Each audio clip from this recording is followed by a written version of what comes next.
All right, great. So just really quickly for the context benefit, my name is Connor Reed. I'm the town administrator here in Westwood. We appreciate you all coming in today. Joining me are my colleagues on the FS1 Designer Steering Committee. I just ask folks to introduce themselves. We'll start with Michelle, and we'll work our way down, and then we'll turn it over to context. Morning, Michelle Miller. I've emailed most of you and met you outside. I'm from Procurement. I'm Jody Petroselli. I'm a member of the FS1 Steering Committee. I'm Nora Loughnane. I'm the Director of Community and Economic Development. Ford Spalding, Chair of the FS1 Steering Committee.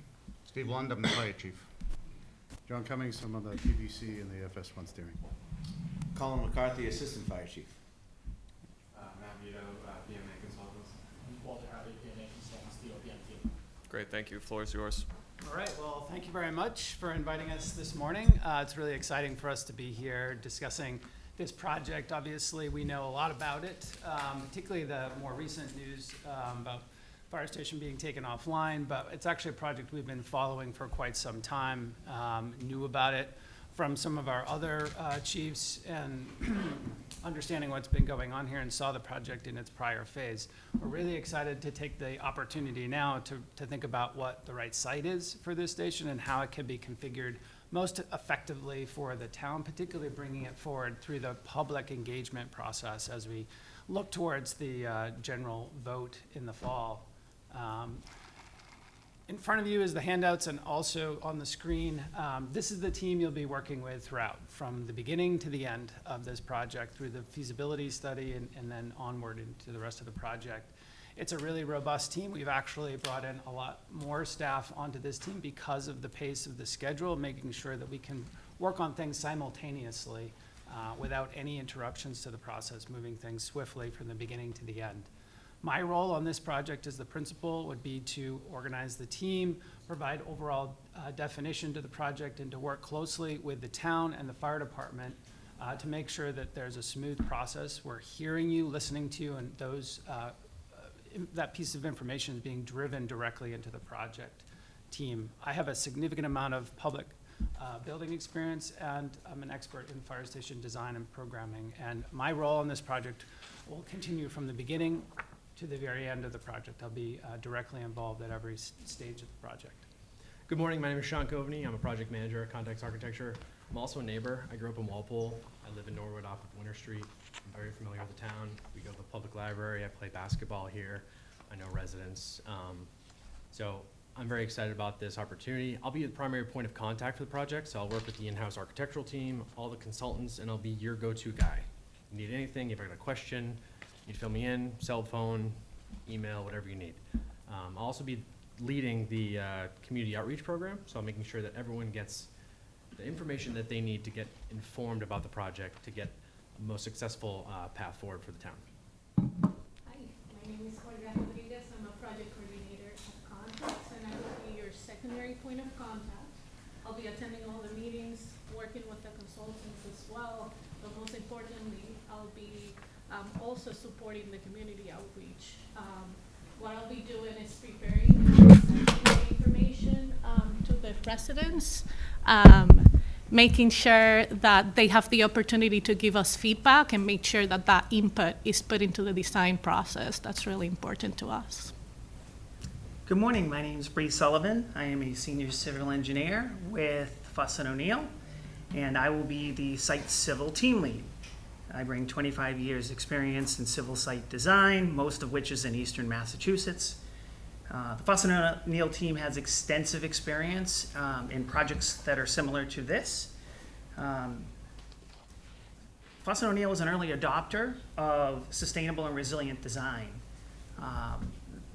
over 25 years ago. And the reason why I mention that is resilient design, when it pertains to the site, is often the most effective and the cheapest to implement. Good morning. It's a nice day to be in Westwood. I'm part of the support team for Context. Myself, Elizabeth Appledorn, and Susan Johnson make up that team. I'll be working in the office in-house, overseeing the design direction, working with Elizabeth on quality control. We have a very robust program in which we have quality control reviews at every phase of the project, and we distribute that information to the team, make sure that it gets incorporated.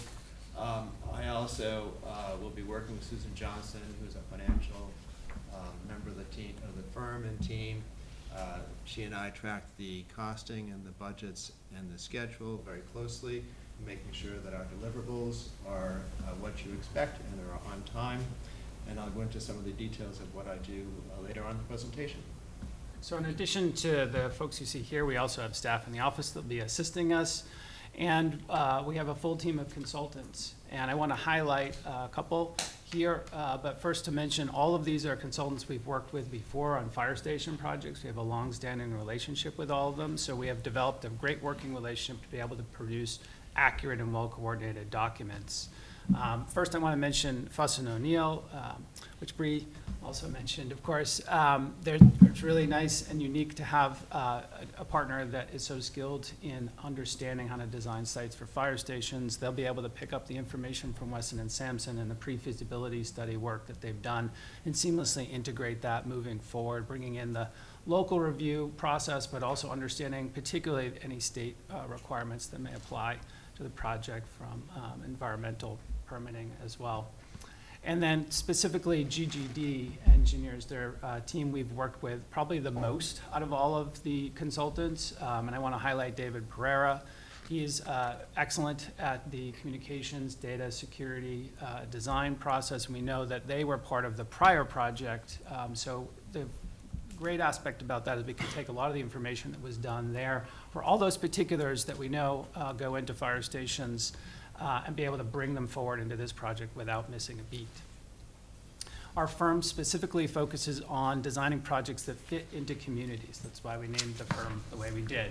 It's really important and we think highly effective to design buildings that fit into neighborhoods so that you can see in this photo, in these photos, and from our portfolio, we've done a lot of public safety projects, but they all look unique. They all fit into individual communities, individual neighborhoods. They're designed that way on a purpose because they need to make sure they represent their community, and we feel like there's a lot of buy-in from the community as well when that happens. As Jeff mentioned, experts in fire station design, with that comes with understanding all the requirements that go into that. So Olga and I are going to highlight a few of these items that go into those designs, as you can see here on the page. The thing I want to focus on is flexibility. I know that the station, the previous design, was kind of perceived as being a little too large. I have a lot of experience in designing flexible spaces, adaptable, something that can be movable and kind of overlapping various programs to make the best use and efficient space design. Something that we've been looking at recently, and you can look at the maintenance bay on the upper right corner, is looking at how to kind of combine some storage and maintenance for the apparatus bay so we can make sure we're giving them the things that they need to move forward. Yeah, something that I want to highlight too is the health and safety. Very important to keep our firefighters safe. So we achieve that by doing a clear separation in between the hot zones or contaminated zones to the cold zones by doing transitional spaces and also using HVAC systems to support that. So we're going to focus for the remainder of the presentation on 4 key areas. Cost, particularly most important here. We want to drive this project forward at a less expensive price. Clearly there was feedback from the community, it's too expensive, we've got to drive that down. But we also have to focus on design, making sure that the needs of the fire department fit into this building at that cost. We're not sacrificing that, but as Sean said, flexibility is a key important ingredient in that. And as I said before, public engagement is a huge component of what we'll be doing. It's actually something the firm focuses on all of our projects. Not just the architecture, but how to work with the community, how to work with the committee to make sure that we've developed a process that engages community members where they're at and brings it forward to, in this case, a fall timeline for a vote. And then schedule. Overarching everything, is going to be important that we work quickly. We have to develop a lot of information very quickly, feed it to the committee in a knowledgeable way so that they understand the information they're getting and we can make really good decisions. We don't have time to make decisions to go back and revisit things. We don't have time to go down dead ends. We need to move forward in a very efficient way, but also in a way that is integrating all of the pieces of information together. We'll talk about each one of these. Thanks, Jeff. I just wanted to point out that all the considerations that we're talking about this morning are integral with our design approach. We don't treat them as silos. Part of my role as Director of Projects is to make sure and to track all of these elements into the process and work with the team to make sure that we're ending up with a presentation and a result that that meets with your expectations. We know that there is a couple of schedules out there. We're right now gearing ourselves towards the November 3rd completion. We feel that's something that we definitely can accommodate, and that'll be the driving factor as we go forward.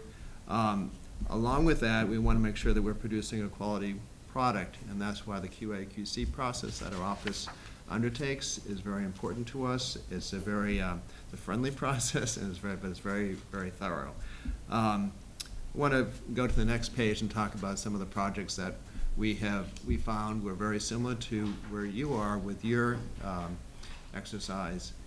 Westford Fire Headquarters and the Boylston Fire Station are two designs that we took over from a previous firm who had done the study, and through their programming and through their initial cost estimating, the numbers came in too high for the town to be able to proceed with that firm. So they decided to part ways, re-advertise, and we were fortunate enough to receive both these commissions. Westford is done, Boylston is going into construction documents, but has already gone through a series of QA/QCs and cost estimates.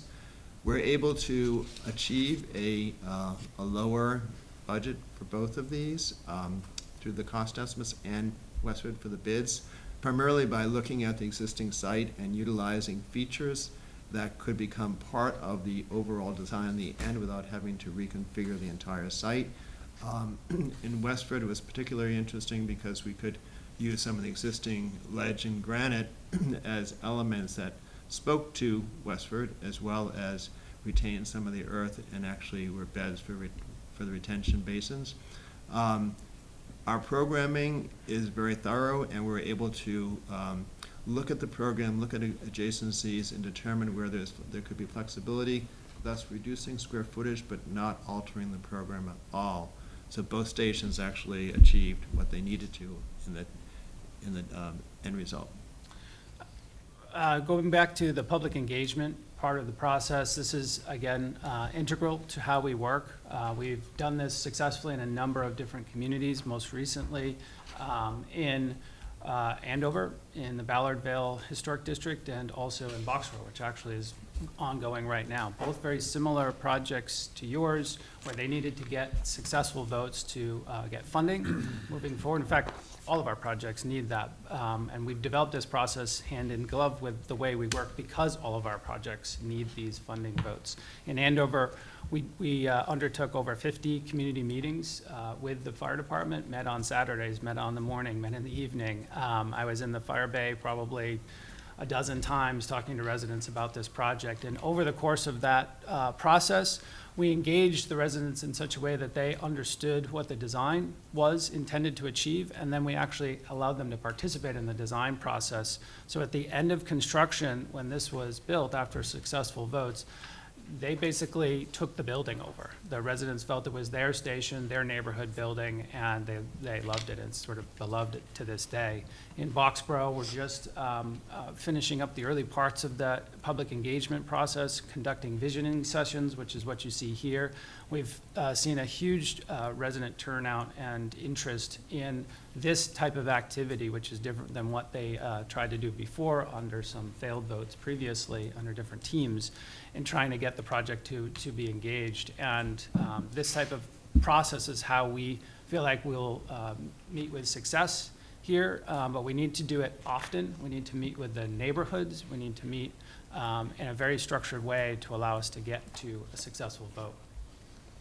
In addition to managing cost and gathering community engagement, we're by profession architects and designers. So at the core of what we do, we synthesize various items, including programmatic approach, technical systems, as we've mentioned, contextuality, making sure that we're marrying all of our designs to the neighborhoods and the communities that they're in, as well as providing a sense of quality.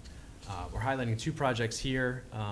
In Milton, we're in the middle of transforming or providing 3 fire stations, looking at both a civic project that sits in the center of town, a residential project that marries itself into a neighborhood, something that the Westwood could learn from our experience on that. And then a historic project on the west side of town, in which we're taking an existing historic building, rehabbing it, restoring it for a new life. And then here in Uxbridge, a similar kind of setup to Westwood, with a main street that kind of divides the center of town. What we wanted to do here was create a street front. It was a really tight site, and so you're seeing this kind of civic building that meets itself on the street, provides a sense of scale that matches the downtown area, and then what we're doing with the back there, kind of some muted utility materials to kind of hide some of the more utility portions of the fire station. There's a lot of existing project material, so I've been on the website, I've been on YouTube, I've listened to as many meetings as I possibly can, I've come to the briefing session. What we're highlighting here is the breadth of all that information. And so I've gone through and I've seen what the community has put into this, I've heard what their stances are, read through those documents. I've also listened to what the fire department needs moving forward, understanding that we currently kind of has an issue there with 2 unusable bays, and figuring out how to manage that going forward, but we need to come up with a situation that works for the town. And also looking at the other professionals, listening to the owner project managers' presentations, what Weston and Sampson did recently, and then eventually looking at the previous bid documents and understanding what the previous design did, learning from that, and hopefully extrapolating on that moving forward to be as efficient as possible, so that our effort hopefully can just jump off of those building blocks that we can move forward with. What we've prepared for you guys to view today is 2 preliminary project schedules. We're going to call the first one more of a traditional standard schedule. We just wanted to highlight kind of a more standard approach to this. We're looking at 3 main phases, both the existing site evaluation phase in blue, concept design, eventually schematic design, which leads you to that statement of probable cost. What we want to then highlight in the accelerated schedule is what that looks like to get to November 3rd. We're kind of overlapping some of these phases. A big portion of that is understanding that cost estimate does take some time to get to the cost estimator and ultimately get a cost that's workable for the town to present at that town. That's important. We don't want to go through this schedule and not be able to make that November 3rd date. And then what we're highlighting here at the bottom of the screen is that all the meetings that we're proposing to meet with you guys. So in addition to all of our phases that we're working through, we want to make sure we're coming back to the community, the fire department, the town, to get your feedback, make sure you're understanding everything that we're putting into it, so that we can get the basically the sign off from everyone to get to that November 3rd date. There are a few pros and cons with this. PMA's highlighted some of the pros. You get increased voter turnout when you combine it with the midterm elections. You can take advantage of some of the momentum that we've had in the spring. Limits construction escalation in terms of maybe some cost savings on that front. There are some pros to the standard schedule, which we feel like are worth discussing with you guys. Obviously, having the time to kind of have multiple rounds of public presentations to get understanding from the public, so that, once again, they don't feel like this is being rushed by any means. So we're simply acknowledging that there are pros of both paths forward. And this allows the stakeholders some additional time to get informed about what we're doing. Yeah, and understanding that we come from already some material that you have. You've probably seen a matrix before. We just wanted to bring an example of how a matrix looks like for context. So typically this will start with a discussion between us and you guys, where we identify the priorities, and then we take that criteria and put it in a matrix. This is just an example of that. So a couple of things to highlight in the site process during this evaluation phase. We continue to evaluate the sites under consideration under the lens of maximizing access and minimizing impacts. That all is done with a cost-conscious approach. Some of these are listed in the matrix. A few that I want to draw our attention to are impacts to the neighborhood, impacts to environmental resources, as well as site access. Once the site is selected, additional evaluation tasks are performed on the site to reduce the likelihood of unforeseen conditions during construction. For anybody who's involved with a big construction project, unforeseen conditions have the potential to greatly increase costs during the construction phase. Another thing that I wanted to highlight was the building and site test fits. These are amazing tools that we use during concept to see the building, how the building will sit in your site, how it will interact with the neighborhood. But it's very important also information to show to the community so they can also see how that would work. And this is the kind of information that we show in some of the community engagement meetings and that we will be producing for Westwood. So to wrap things up here, just a couple of points to stress. We have a uniquely experienced team, a broad team of very good professionals in fire station design that have done this for a long time. We've also brought in additional resources that our firm cultivates specifically, which I think are unique, this QA/QC process. We have director level staff that are working on that, as well as the CFO, bringing her in to actually review project, your budget, project finances. So we're not just relying upon the OPM to manage that process. Because of the way that we integrate our public outreach, it's really part of how we design the building and part of our schedule approach. It's not a bolt-on or add-on thing. It's something that's part of the process designed to get us to a successful vote. In this case, schedule is hugely important for us. We're going to be targeting that from the beginning.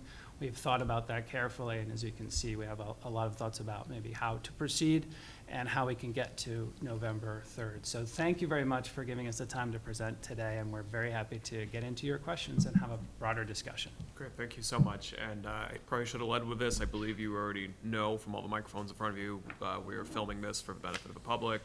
I have a couple of residents here as well to watch along, which I think indicates the interest that there is in this community about this project. Typically, procurement meetings are not exciting TV. So wanted to make that note. So again, thank you. We have 5 prepared questions, so if you could try to spend maybe 2 minutes on each, that leaves some space for us to navigate and have follow-ups.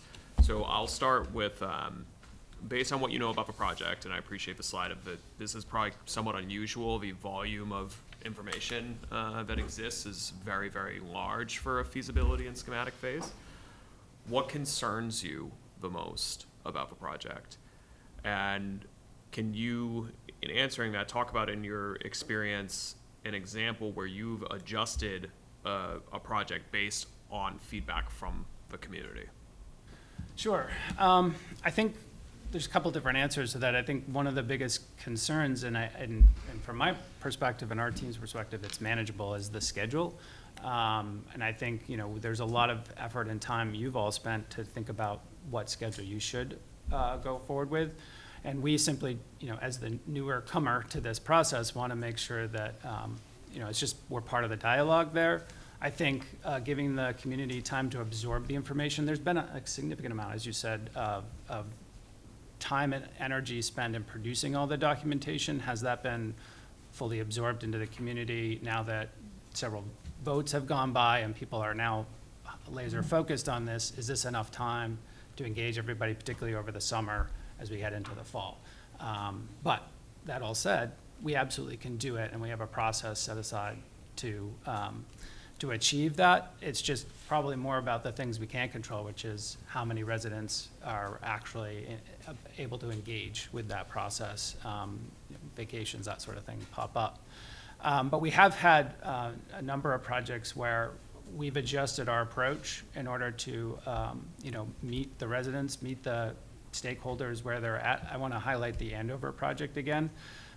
We didn't go into that process thinking, hey, we're going to do 50 public information meetings. We figured there'd be a few, but what we found was that in the beginning there was such strong desire to see something good happen in that neighborhood that we recognized early on that this wasn't going to be a one and done public meeting process where everybody just accepted whatever we did. There was an old single bay, one horse fire engine company about the size of a house that existed adjacent to that site.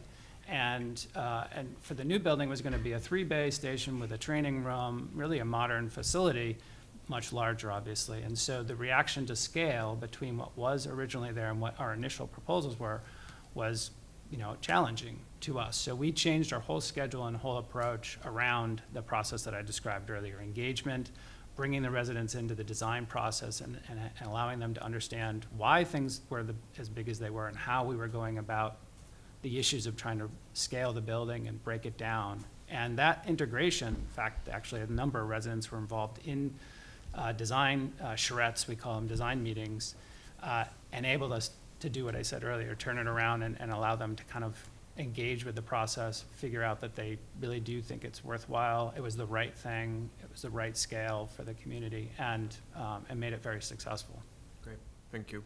I have a follow-up on, I think on capacity for you to meet a November date. Sounds like you can do that, and you're committed to doing that if selected. You also said you'd like to have input on the dates that's selected, and we certainly understand that. But I think you've committed that you'll do your best, and you'll achieve. As long as we can get the community involved, you can meet that date. Number one. Number two, I'm interested in your Boxborough project. I know Boxborough pretty well because I've been involved with them in another project. Interesting community. In terms of numbers that are showing up, are you getting large numbers out of Boxborough, or are you getting the same people at every single meeting? And I think, and usually in Boxborough, I found their negative is pretty strong, and that's probably true everywhere. But you didn't have it. Yes, you had a negative vote. Not you, the town had a negative vote, and you came back with another one. So tell us about the Boxborough experience, and what's the timeline there to get that? So I've been working with them for about 5 years on that project, and it was initially started by a different architect in multiple studies. They initially were trying to do a public safety building, then when we were initially hired after that architect ended, we looked at initially police and fire separate, and then just fire. And as you pointed out, there's quite a large, or I should say a small, but vocal minority that is very anti-spending money. And this is a broad statement, but it generally seemed like what we heard was that spending any money was going to be a problem, and why couldn't we build basically the cheapest possible barn, essentially, for the fire department. And it's a largely volunteer force, for those that don't know it.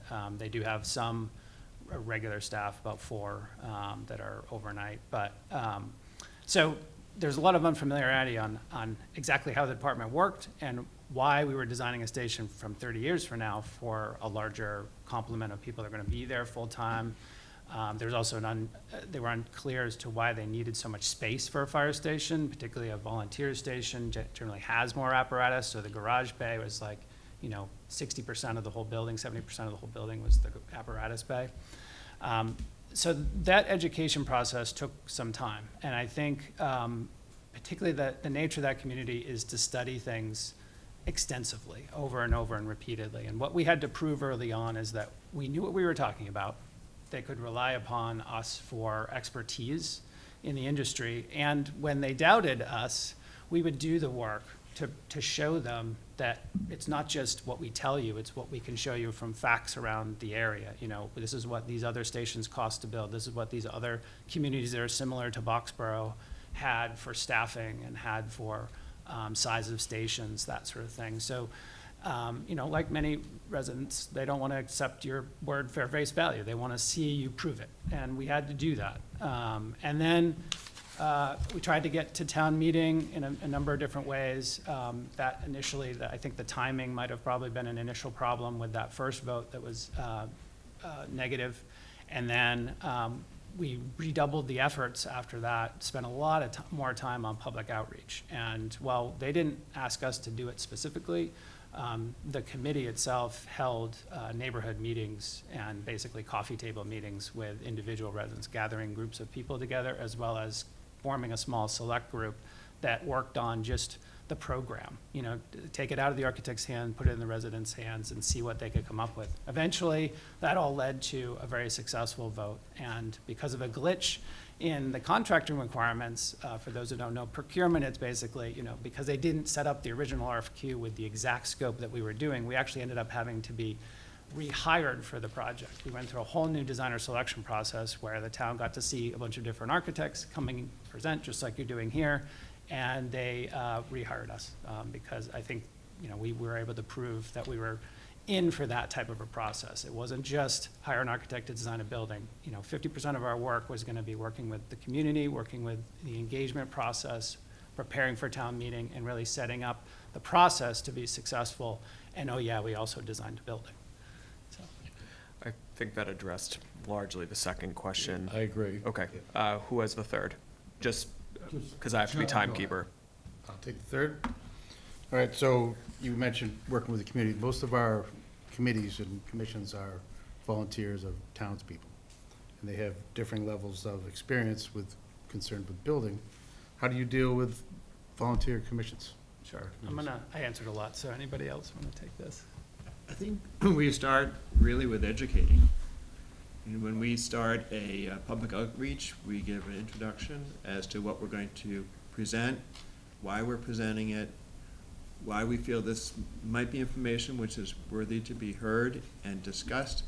And then we generally turn the next part of the presentation into something a little more interactive.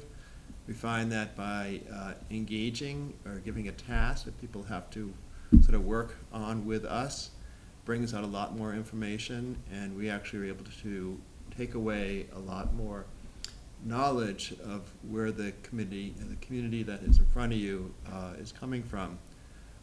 That just happened in Boxborough with our first formal outreach, and we had a 3-part presentation. The 2 latter parts were all interactive, and it was excellent. We were able to leave with a lot of information, which we then memorialized, sent around, and we have another one coming up in 2 weeks. And we were asked if we could repeat some of the steps that we used in the first one, because there are many people who weren't able to attend it due to timing. It was an evening event, but right around graduation time. And so they wanted us to repeat it because the next session is quite a bit longer session. We were successful in doing this with another project in Maine. It was a community that was looking to rebuild a few of the municipal projects or renovate them. There was a lot of opposition in town because of historic structures or the fact that that was always the way it was. And we hosted a number of table discussions where we had each of the projects set up on a table, talking about the pros and cons of the existing and the new, and everyone had a chance to write down their thoughts, even sketch on our boards, provided food and drinks, and it went on for about 3 hours. That was the first time in 4 years that they actually got a public vote to proceed with the project. The town administrator was so excited that he could actually bring this job to fruition, and now it's being built.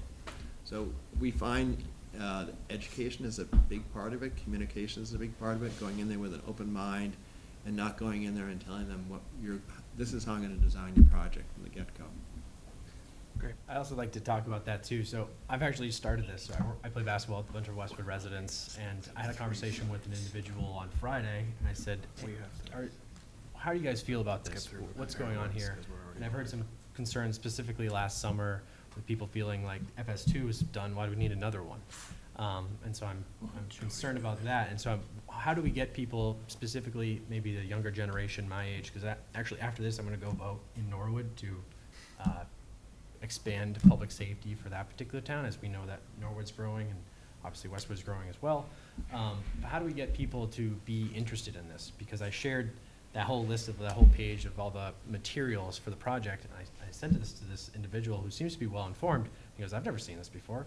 I've never had access to any of this information. So I'm like, well, okay. And he's a neighbor of someone that's on the FS1 steering committee. So how do we get people to be aware that the station is basically kind of not usable? Is there a way to have a family day at FS1? Get people down there, get their kids in there. Kids love firefighters, fire stations. Have them tour the facility and realize that this is not currently the best facility to serve the community for Westwood. How do we get another one built that meets those needs? And so that's what I'm interested in helping, kind of already started, but basically educating people on why a new station is required. Great, thank you. Can I follow up on that? One of the things we kept hearing was that people don't have time, they have kids, and they just want to get snippets. Have you done anything with that, with social media and everything else? Because people aren't going to the town website, Right. but they're looking for the information. Have you experienced using social media in other ways to get, I don't know if it's Instagram or anything else that you can really get people to connect on? Yeah, we found that to be, it depends on the community, and we found it to be successful in some communities. It wasn't our accounts, because usually we like using the town's account for those sort of things, but for us to be able to deliver to you facts, small bite-sized chunks of information or graphics that can be posted out like that, that is more successful than these days, and then, hosting a traditional information session, although they can be very successful, they tend to draw an older audience. Okay. Thank you. Jody, could you take the fourth? Yeah, I think that They addressed you a little answered a bit, but- bulk of it. We're talking about the communication strategy, and you told us a little bit about how you would do that, which is all very helpful. Can you talk a little bit about, when we look at our specific timeline, your community engagement piece, as I look at the timeline, is really August, when a lot of people are not going to be around, quickly followed by a vote in November that's going to have a higher than average turnout because it's a general election, and there's going to be a lot of people that are there for reasons other than to vote on the fire station issue. Can you give us some thoughts or ideas about how you would reach the people in our community, understanding that I think the in-person meetings in August are going to be a challenge, but we need to get that information out there? Yeah, we're gonna have to do it in multiple fronts, and the reason why we had some of it front-loaded is because there's gonna be a design element, and that has to move along to a certain pace, so we can't wait, I guess, towards the end to finally start engaging people. So we're gonna have to engage people in person in the beginning, and then, as we get towards the town meeting vote, we're gonna have to, that's more of the, here's what's done and how it's proceeding. But as was said earlier, we're gonna have to use different means than just in-person stuff. Social media is gonna be very important at the beginning. And I think the type of events and the type of media that goes out, I don't remember, did you remember seeing the video tour of the station? We've done that often, sending that out to people, putting it on the website. There's a lot of information. I tried to find it all, but I don't. That's been very informative to people. And then I think the things Sean's mentioning, if we can engage people in different ways rather than just having a very static type of information session, maybe there's things over the summer we can do where it's like a field day type of opportunity, and it's more interactive, more fun. There's games or something like that that will engage people. But that's one of the built-in challenge of the short timeline schedule that we have, is that a majority of the work's gonna take place in July and August, when most people aren't gonna be focused on this thing. They're gonna be focused on families and vacations. So taking that non-traditional approach and reaching out with more social media and direct targeting there would be helpful. I think it's also important to find the groups of people that are active in town and try to specifically bring them into the process, because they have memberships that might allow the word to spread a little bit more impressively, I suppose, than just the fire station steering committee themselves. We found that to be successful.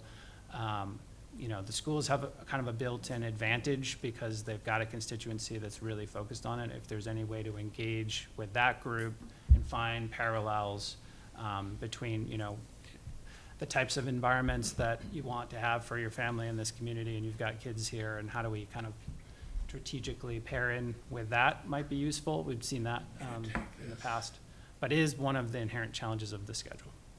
Thank you. Thank you. Chief or Colin, you want to take the last question? How does your firm balance the operational needs of a modern fire department with its own budget constraints and public's expectations for fiscally responsible project? Please describe your process for establishing programmatic requirements, identifying opportunities for flexible and future expansion, making decisions that maximize value while maintaining functionality. So you've already got a program, and we need to go through that with you to talk about things that we might want to adjust, or suggestions we might have. I think one of the feedback that Sean was sharing about the prior approach, maybe there's more information that we need to give you about why, the pros and cons of different program elements to let you decide whether you really need that in that particular way, or maybe you can achieve that in a slightly different way. And I want to make sure our process, though quick at the beginning, will open the door to all of the different possibilities that might be available rather than just one route where you have right now. And our programming process, as we look at your program, will also include discussions about durable materials and maintenance and operations for every one of these spaces. We want to talk about potentially spending just a little bit more money on the finishes to enable you to not have to spend money on the operations side of things, because the biggest expense the town will face for this building is operating the building, not the building of the building. But the most important thing we need to focus on is how much money it costs. And so those things are in tension. We want to make sure that we're giving you the information to allow you to make good decisions. For instance, putting in a traffic coating on the apparatus bay floor, might actually be a great long-term investment to protect that floor. It still requires some maintenance. There might be a floor machine you got to buy to clean it, but now you've got a long-term durable surface there that might protect it longer, but it's going to come a little bit of an added cost. A lot of towns, we've talked to them about doing that as what's called an ad alternate or a bid alternate in the bid document. So you're not buying that up front. You're saying, give me a price. Let's see if it costs. Let's see if it's in our budget. If it's not, we won't do it. Those are the types of conversations we have day one to make sure we've set the project up correctly so that we can meet your budget and you have confidence that all of the components of the program are correct. Thank you. That's great. That's the end of our prepared questions. We have 3 minutes. Can folks in the gallery ask the question? No, I'm sorry. It's not set up for that. This is open for the public to watch, but. does Can I anyone have a on the panel- follow-up on the last one, or do you? Go ahead. Related to the last question, programmatic needs, because that's what you're really gonna design the building on, is what are those needs? But cost is huge factor in this. Yeah. And you inferred that. We're in an environment where we're looking at increases in public building costs. They're raising every single day, every single year is probably a better word, going on up. The common complaint in Westwood was, it's too big, reduce the size. So that means you're affecting the programmatic needs.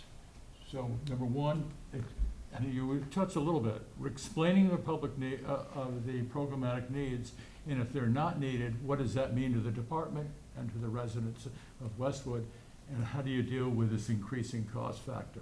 Yeah, go for it. So let's take an example of just the dorm itself. So there's 3 ways that we approach designing or laying out a dorm space, and they have various ways of kind of growing. The growth and the size of it provides a little bit more, we'll call it freedom. But in that room itself, there's various lockers that are for the shifts that everyone has. The lockers can be in the room, so you can save on the space of those lockers being in the room, confined in there, you can't get in there. You can then take the lockers, put it in the hallway. So we've done a space that does that. Perhaps the hallway has to grow a little bit bigger. And then there's these alcoves that we've started to see in specific station designs, which provide a little bit more privacy. So all those things are the same basic programmatic needs that come back with various sizes. So looking at those particular items and working with the fire department to say, what can we do to make sure that we're still making the spaces that we design and lay out for you functional for the department without bloating them in terms of size and scale. So there's various ways forward, especially in the apparatus support spaces. We're seeing a lot of individual rooms in those particular areas. Some of them require locking, some of them have various needs. Can we double up on those particular spaces so we can take advantage of space so that we're not growing the station, but we're making it as flexible and efficient as possible. It's hard to say exact things that we can do, but we're gonna look through it, work with the department, and make sure that we can overlap as many of them to make them as adaptable and flexible moving forward. So that when we do report back, the committee feels that we've gone through everything and made it the most efficient space it can be. So you guys can report back to your fellow neighbors and say, hey, no, we saw this. We were literally in a meeting with the architect. We saw them talking to the chief. There was some concessions to be made. We had to do this, we had to do that. I want you guys all to know that the architect and the fire department manage this, and this is the most efficient thing moving forward. Yeah, I think at the end of the day that That question is born a little bit out of lack of knowledge, because if you talk to, I imagine you have talked to people who know fire stations, they'll probably look at the project and say, that seems pretty reasonable for what the needs were. But the average resident is gonna look at it and go, oh my God, that's, 6 times bigger than my house. They can't possibly need all that space. And so there's a lack of knowledge, it's education, as Sean was saying, we gotta provide all the details in a way that people can understand why it is what it is. But we also have a duty to find ways to optimize that, to make the building smaller. Because I think my belief is that if you're gonna engage the public, you have to be willing to compromise on what their interests are. So you can't just say, hey, this is what we wanna do, we told you what we wanna do, and you're on board with it now. We have to find ways to actually make cuts to the building to bring the size down in a way that doesn't impact needs, functional needs, and programs. And so it's that marriage of flexibility and compromise in the final design. I think that's gonna be key. And we've seen that universally in all of our projects. I don't think there's a town we've gone to where some of the initial complaints have been, it's too big, it's too much money, we can't possibly do that. Particularly now that it costs as much as it does per square foot. Any more follow-ups from this side of the table? No. Good. Okay, and just, I don't want to make the assumption, but it sounds as if one of the very first things, if you were selected, you would be doing is that kind of review of the base program that exists, trying to identify those areas where we can have multi-use space, flex space, and overlaps to start trying to make this as tight as we can. Yeah, I know we skimmed over the schedule a bit, but it's fairly detailed on what we're gonna do, and that is the very first thing that we have on the schedule. Awesome. And Well, the space plan document is actually something we use throughout the entire project. We share it with all our consultants, because it has so much information in it, not only just architectural, but it has mechanical, electrical, plumbing, AV, furnishings, requirements. If you have a triage room, you need to make sure that it fits a stretcher and a regular, exam table. So there's this stuff in there that is important that our consultants see. So it's our mission to make sure that space needs document is well put together, has been vetted thoroughly by the fire department, to make sure it really contains what they need. We talk about connectivity, and then that becomes sort of the Bible for the project as we move forward, and a record of what's really required. Great. Well, thank you so much. That's the end of our prepared time. We appreciate you submitting a proposal to Westwood. We have 3 additional firms to be reviewing today, and our goal is to be deliberating this afternoon, so you will hear from us this week. Excellent, we gotta get started soon. So. Thank you. It counts.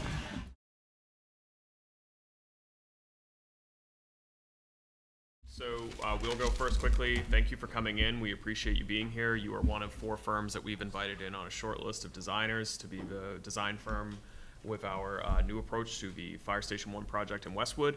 My name's Connor Reed, I'm a town administrator here. Joining me are my colleagues on the designer screening committee, and I will ask, starting with Michelle at the end, just quickly introduce yourselves. You could do the same and then take us through your presentation. We have 20 minutes for your presentation and 25 for Q&A. So. Good morning, Michelle Miller, I've met most of you. Jody Petroselli, I'm a member of the FS1 steering committee. I'm Nora Lockney, and I'm the Director of Community and Economic Development. Ford Spalding, I'm Chair of the FS1 Steering Committee. Steve London, Fire Chief. John Cummings, I'm on the PBC and the Fire Station 1 steering. Good morning, Colin McCarthy, Assistant Fire Chief.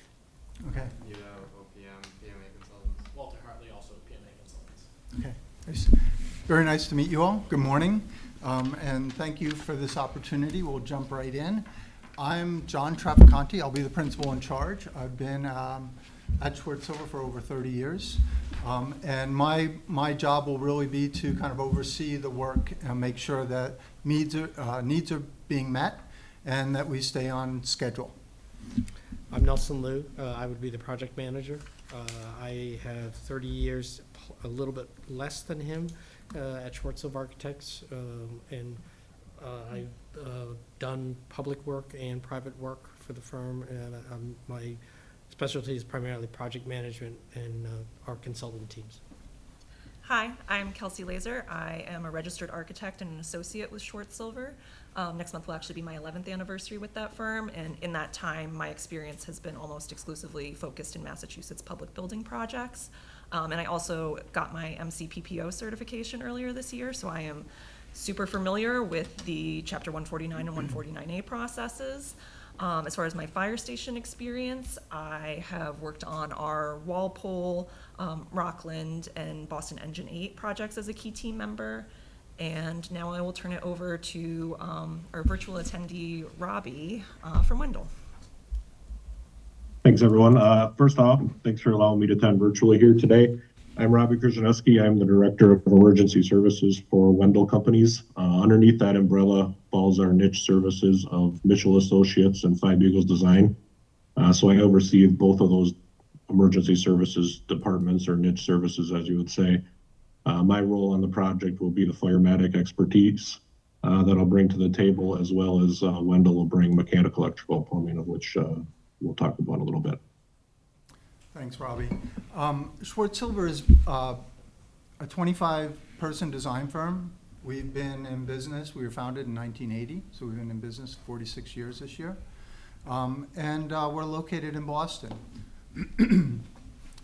We have been working on public projects for the last 35 years, maybe even longer. Our first fire station was the Wellesley Fire Station on Route 9. 35 years ago. It won awards locally and nationally.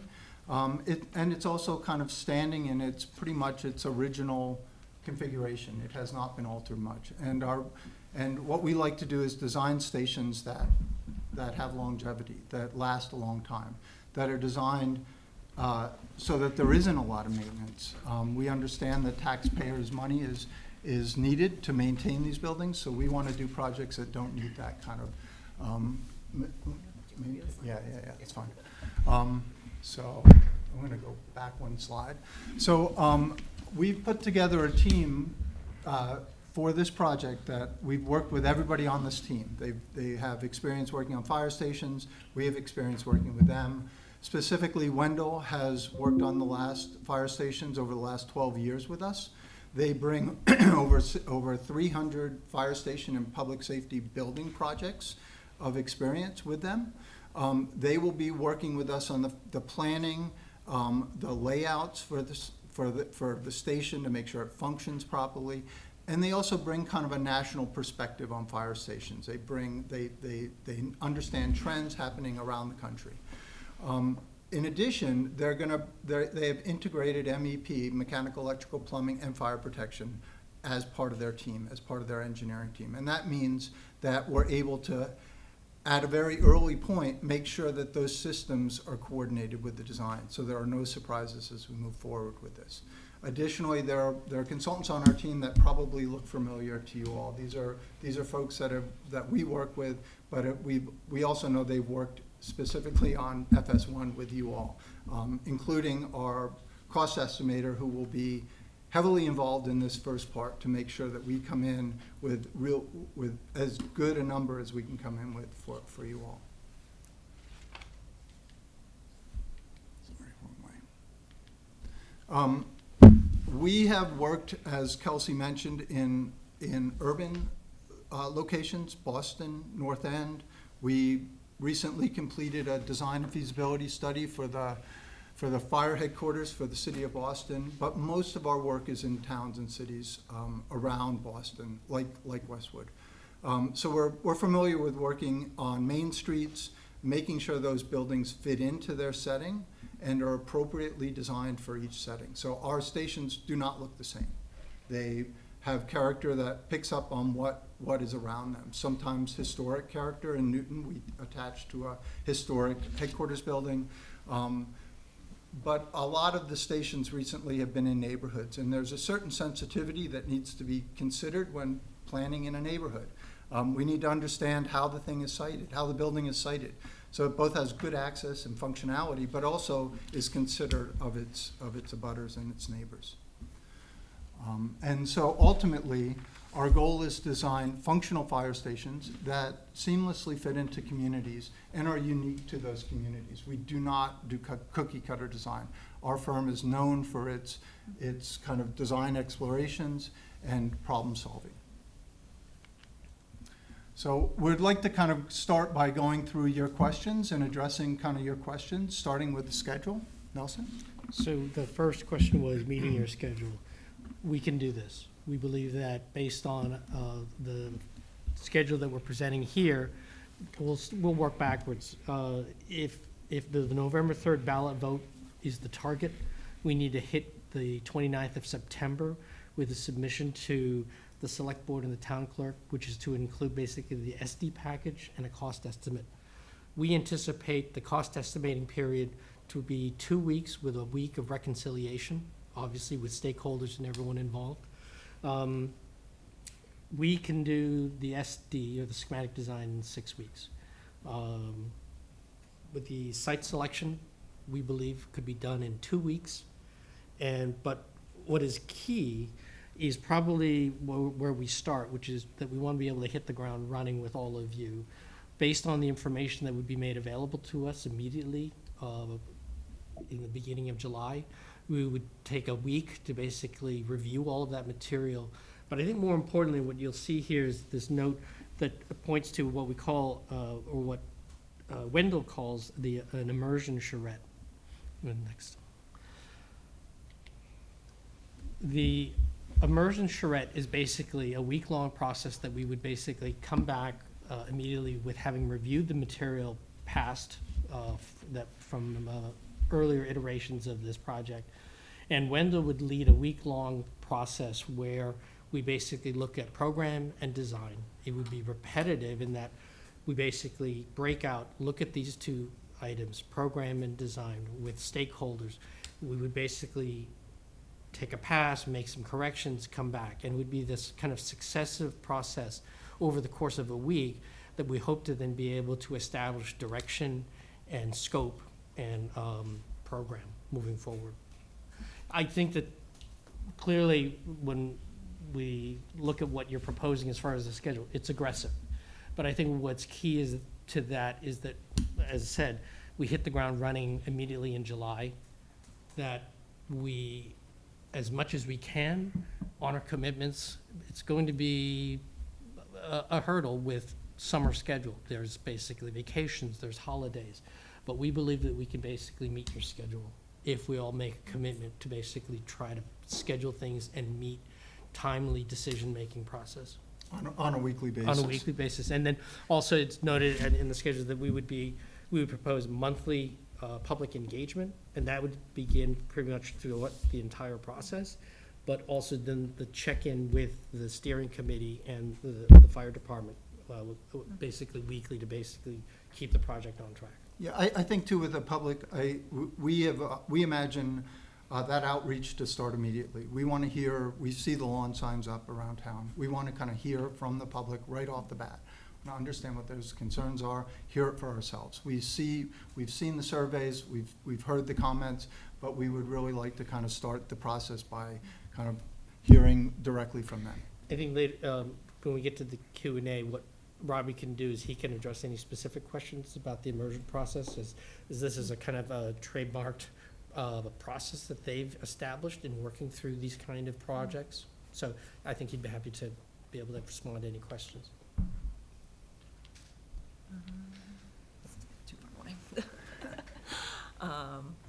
Brings us to your second question, which was on how we could utilize your existing material. It's clear that Westwood has spent a lot of time and money and effort developing materials already. You have questionnaires and polls and a program, floor plans, site studies, and cost estimate, as well as community outreach channels that you've already established. And we definitely would want to reference that work so that we're not duplicating effort and spending time that's not necessary on our end. But that said, if you choose to go with our team of Schwartz, Silver, and Wendell, it would be because we're bringing in expertise to this and a fresh set of eyes and a new perspective. And we think that through the immersion process, we could kind of quickly catch up to speed. One of the things that I think we would also want to use is referencing your cost estimate, looking for kind of the high value, good target items for value management. What's up on the screen now is an example of an evaluation matrix from Newton, where we were brought on kind of similarly after there was a prior architect with an unsuccessful design. We came in and were able to rapidly iterate, doing kind of a series of 8 different site selection concepts, and then we produce for kind of the quickest, most efficient decision-making. We like to use these matrices where things are coded kind of good, okay, and bad, and then you're able to kind of quickly see and make effective decisions off of that. And then the next prompt, the third prompt that you'd sent us was on how we can achieve success for your project after your failed vote. And we thought the best way to speak to this would be with a case study of our current project at the Rockland Fire Headquarters. This was a new construction on the town-owned school property, a former school property that had failed at the vote in 2023. This was a very large project, over 33,000 square feet, and the original approach from the fire department and the administration was to kind of put everything on their wish list into this building. So it was very large, and ultimately the feedback that we heard coming out of the failed town meeting vote was that, one, it was kind of too large for the context of the neighborhood, and two, the voters just really did not want to pay for a project that expensive. So we were brought on board. We started with a feasibility study where we reevaluated what a renovation to their existing station would entail, or a greatly reduced version of the new construction project. Ultimately, the determination was that the new construction was going to have the best value for the town, but we were able to cut it down by almost a quarter of the gross square footage, and in doing so brought the total project cost down by about $7.5 million, which was ultimately a number palatable enough to pass town vote. And the way we did that, it was not easy. It required a lot of sacrifice from the department. Things that we removed was a mechanics bay, which was intended not just to service the fire department, but the entire municipal fleet. We also were able to shrink the overall depth of the apparatus bay by switching from bifold doors to overhead doors. It was something that the chief had really, really wanted, but ultimately resulted in a cost savings of over $250,000 on the construction cost. Architecturally, some of the other things that we did was simplifying the massing. We reduced jogs and bump outs on the facade. We also went from a sloped roof to a flat roof, and that was something that also helped bring the overall scale down in the neighborhood. And we also eliminated some site features, like there was a covered parking structure that was removed from the project scope. In doing so, this did, to a degree, limit the built-in future flexibility of the building. The original plan had forecasted out for an 80-year personnel growth. That's something that's not baked into the current approved version of it, but we did make sure with our siting of the building that it's such that it could be expanded out in the future. Our firm likes to say that we build 100-year public buildings, and in doing that, we acknowledge that there's usually a high likelihood that those things need to be added to at some point in the future. And so once we reached that project that had a dollar value that was low enough to actually theoretically pass a town meeting, then was the community outreach for securing those yes votes. We did a lot of the kind of standard stuff that you guys have probably done, community outreach forums, with kind of town hall style public feedback, lawn signs, flyers, a project website, and posters up at the town office. Their town also produced very detailed finance projections with kind of an online tool so individual homeowners could see exactly the tax impacts for their specific property. There was also a lot of transparency about when prior debt exclusion votes were going to start falling off the books and freeing up the kind of tax burden a little bit more with respect to the timeline for the fire station project. Also, the chief did a lot of legwork personally. He gave tours of the existing station to showcase to people how deficient their current conditions really were and why they needed this station. He also did a lot of direct outreach to the abutters, including making some concessions on things like siren use in the proximity of the neighborhood. And then kind of one of the most effective aspects of this outreach, the town feels, was a very targeted door knocking campaign in specific communities that most utilize emergency services, and getting those people to turn out to vote in favor of the new station. And so what Schwartz Silver did to support those efforts is producing kind of clear and transparent graphics to help with that communication. And then also, I think as a general note, just from our overall experience with these sort of things in different towns, something that the town can do that I think can help is to sometimes tune out some of the noise that you're getting. Because oftentimes the most vocal detractors have already made up their minds, and spending time trying to change the design to appease people who've already locked in their no vote, that time and energy could be better utilized trying to convince your undecided voters. And with that, I'll turn it back over to John. Thanks, Kelsey. We really kind of value the in-person iterative process in our firm. So as much as we rely on Zoom calls and Teams calls, even today, we really do enjoy kind of working in person, because we think that feedback is something that we can better absorb kind of in person. And that's the immersive process that we're proposing. We'll start with that. We're proposing a week-long immersive process where we really come in, and by the end of it, we want to have a good idea on what your needs are and maybe even what site we're going to move forward with. So we want this, we want to do this quickly, and we want to kind of do this completely. So that's really kind of what Robbie can talk to at the end if you have questions about that.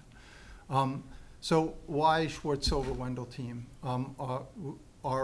With our experience, we will come to the table with some fresh perspective on this project. We'll bring our experience with us, and we won't be afraid to kind of, say what we think. And that sometimes we will come up with new ideas, and sometimes we can say, hey, you had a good idea before, but what if we tweak it in this way, and it becomes a viable project. Our outreach is, we want to make sure that there's kind of no stone unturned. We want, when we present to the public, if they ask a question, we want to be able to say, yes, we looked at that, and here's the reason we think this idea might be better than what that was, because we studied it already. We don't do cookie cutter design. We can't tell you what this station is going to look like without working with you and together coming up with a design that fits Westwood. The team you see here is a team that would work throughout the project with you from beginning to end. We don't bring on someone at the end to supervise construction. Nelson will be the person that will be day-to-day on construction with Kelsey. And then cost control, we all know that if we can't get this project on budget to a cost that the town of Westwood can approve, the project doesn't happen. So we work really hard in the beginning to make sure that you get what you need in terms of functionality, and we design a building that can meet your cost needs, expectations. And so with that, we're happy to take questions. Great, thank you so much.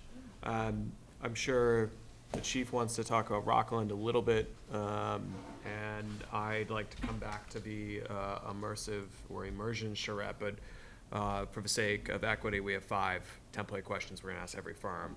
So I'll get us started there. Try to spend about 2 minutes on each to give us enough time to have a more organic Q&A if possible. So you touched on some of this, but based on what you know about the FS1 project in Westwood already in your research, what concerns you the most? And can you give us an example, and you kind of did with Rockland, but talk more about how you've adjusted projects based on community feedback. So what concerns you specifically about this project, and how have you adjusted projects in the past based on community input? Do you want me to start? Sure. Well, we've taken a look at your proposed designs for the existing station, and I think there's always a lot of logic to starting at the existing location, and if it can work functionally, that's usually the best place for the fire station. I think critically speaking, I think what's being proposed there seems very, very large for both Main Street and the neighborhood behind it. And I think it has to do with scale. I'm not talking about necessarily program. I'm just thinking about the design scale of it. Seems, I think we want to design fire stations that fit into neighborhoods that look like fire stations and don't necessarily look like big houses, even though they could be in neighborhoods with very large houses. They should look like a fire station. So I think that would be my take on kind of what we see. The other sites, I think we should study all sites. That's important to understand the pros and cons of all sites. as soon as the fire station moves off of the main street, it needs access to the main street. So you're coming down a very long ramp. You know, your visibility may not be as good as what you have here. So I think there's some issues that have to really be considered on those other sites. Great, thank you. And then as far as adjusting projects based on community feedback, Rockland obviously is a specific one. We'll talk more about that. What about other experience you have? The project we did in Newton was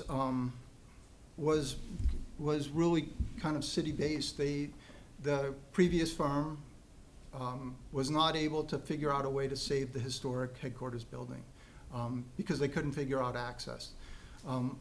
We looked at it and we started negotiating with the MWRA, which we needed a right-of-way to actually access their main street, Central.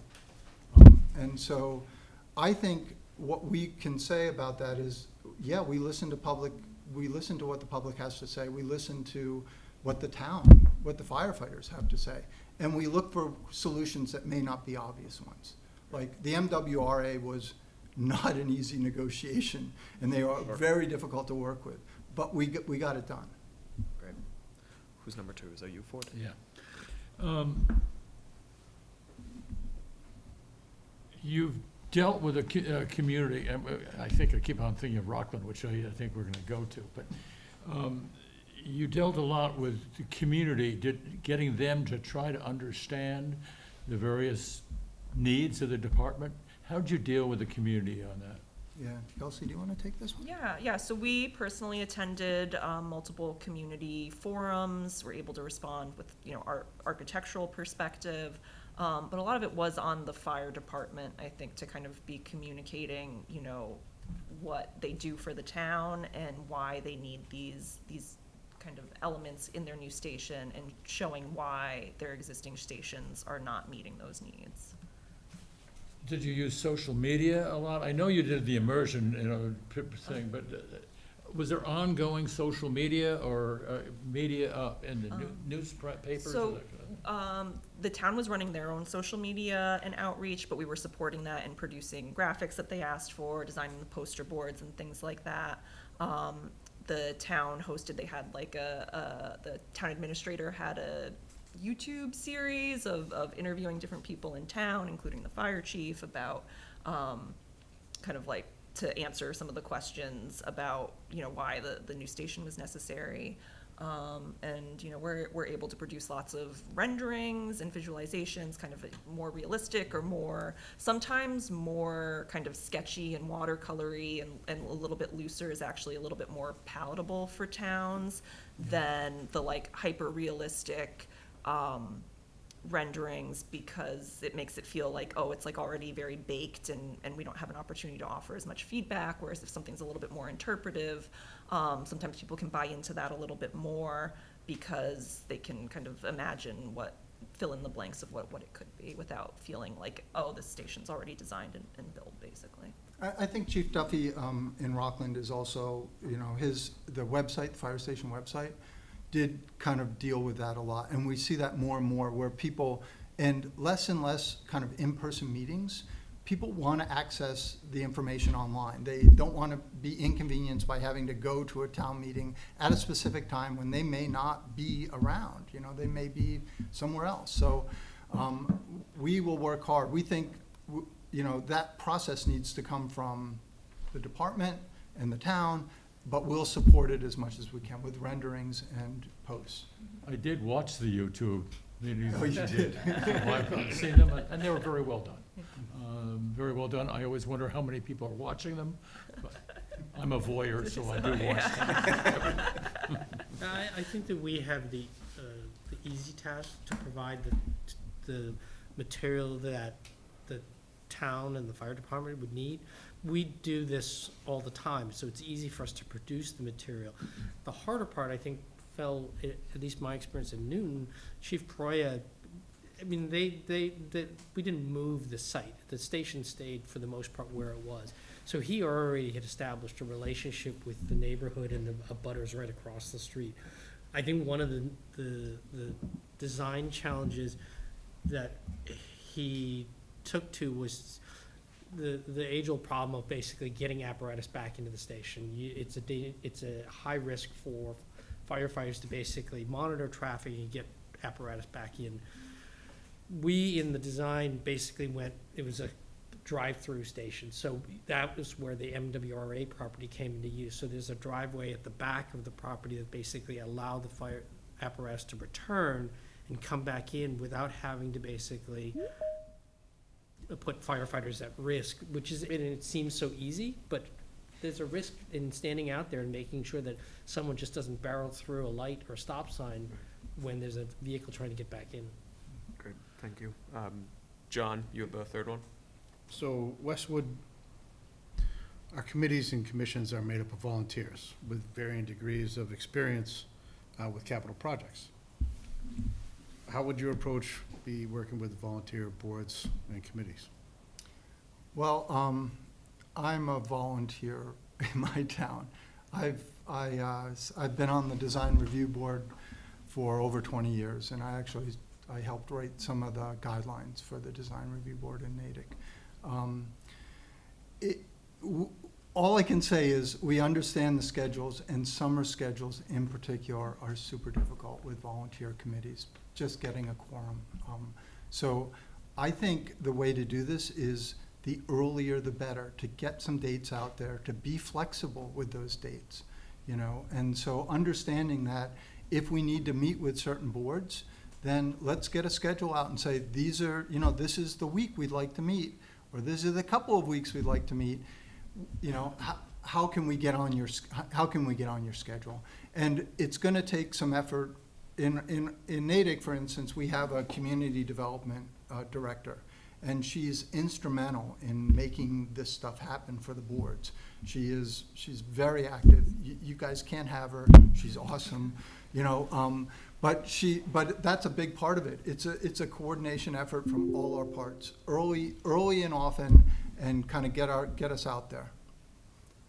I hope that answered your question. Yeah. Great, thank you. Jody? I want to talk a little bit more about your communication strategy and how you would, you know, help Westwood get community support for this project. As you know, we're coming at this from a version 2 after the first one already failed to pass the vote. Looking at your time schedule, you talked about 2 weeks for site selection and then 6 weeks to get to schematics. For our community, one of the pieces of information that we already know is that those things, the site selection and the schematic design, are two of the things that the community wants to have input in. They don't want us to come to them saying, we've picked a site, here you go. They want to be involved in that process. Having in mind our, you know, desire to get this done on a November vote, which is going to be a general election vote and a high turnout, so you're going to be doing this over the summer, and that we really want community engagement, and the community wants to be engaged in that process. Do you have any thoughts or ideas about how specifically you would go about doing that?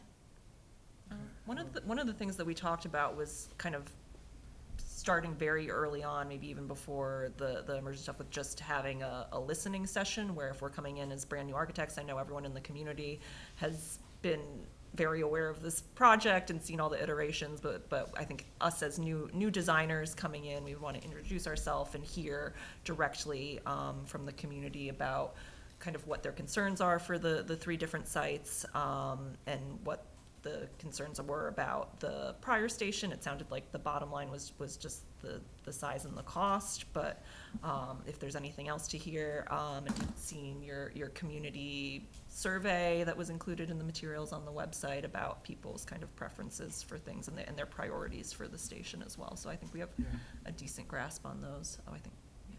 Oh yeah, if you go 2 slides, yeah. Yeah, so we were already starting to look at that and try to get a sense of what the community's feelings about this were. Just to dig a little deeper on that, can you talk about your firms? I mean, you alluded to it, and we all experience this as either municipal professionals or folks who are volunteering for their community. It's very hard to get folks to come to long public meetings, right? It's inconvenient, or they just have other things going on.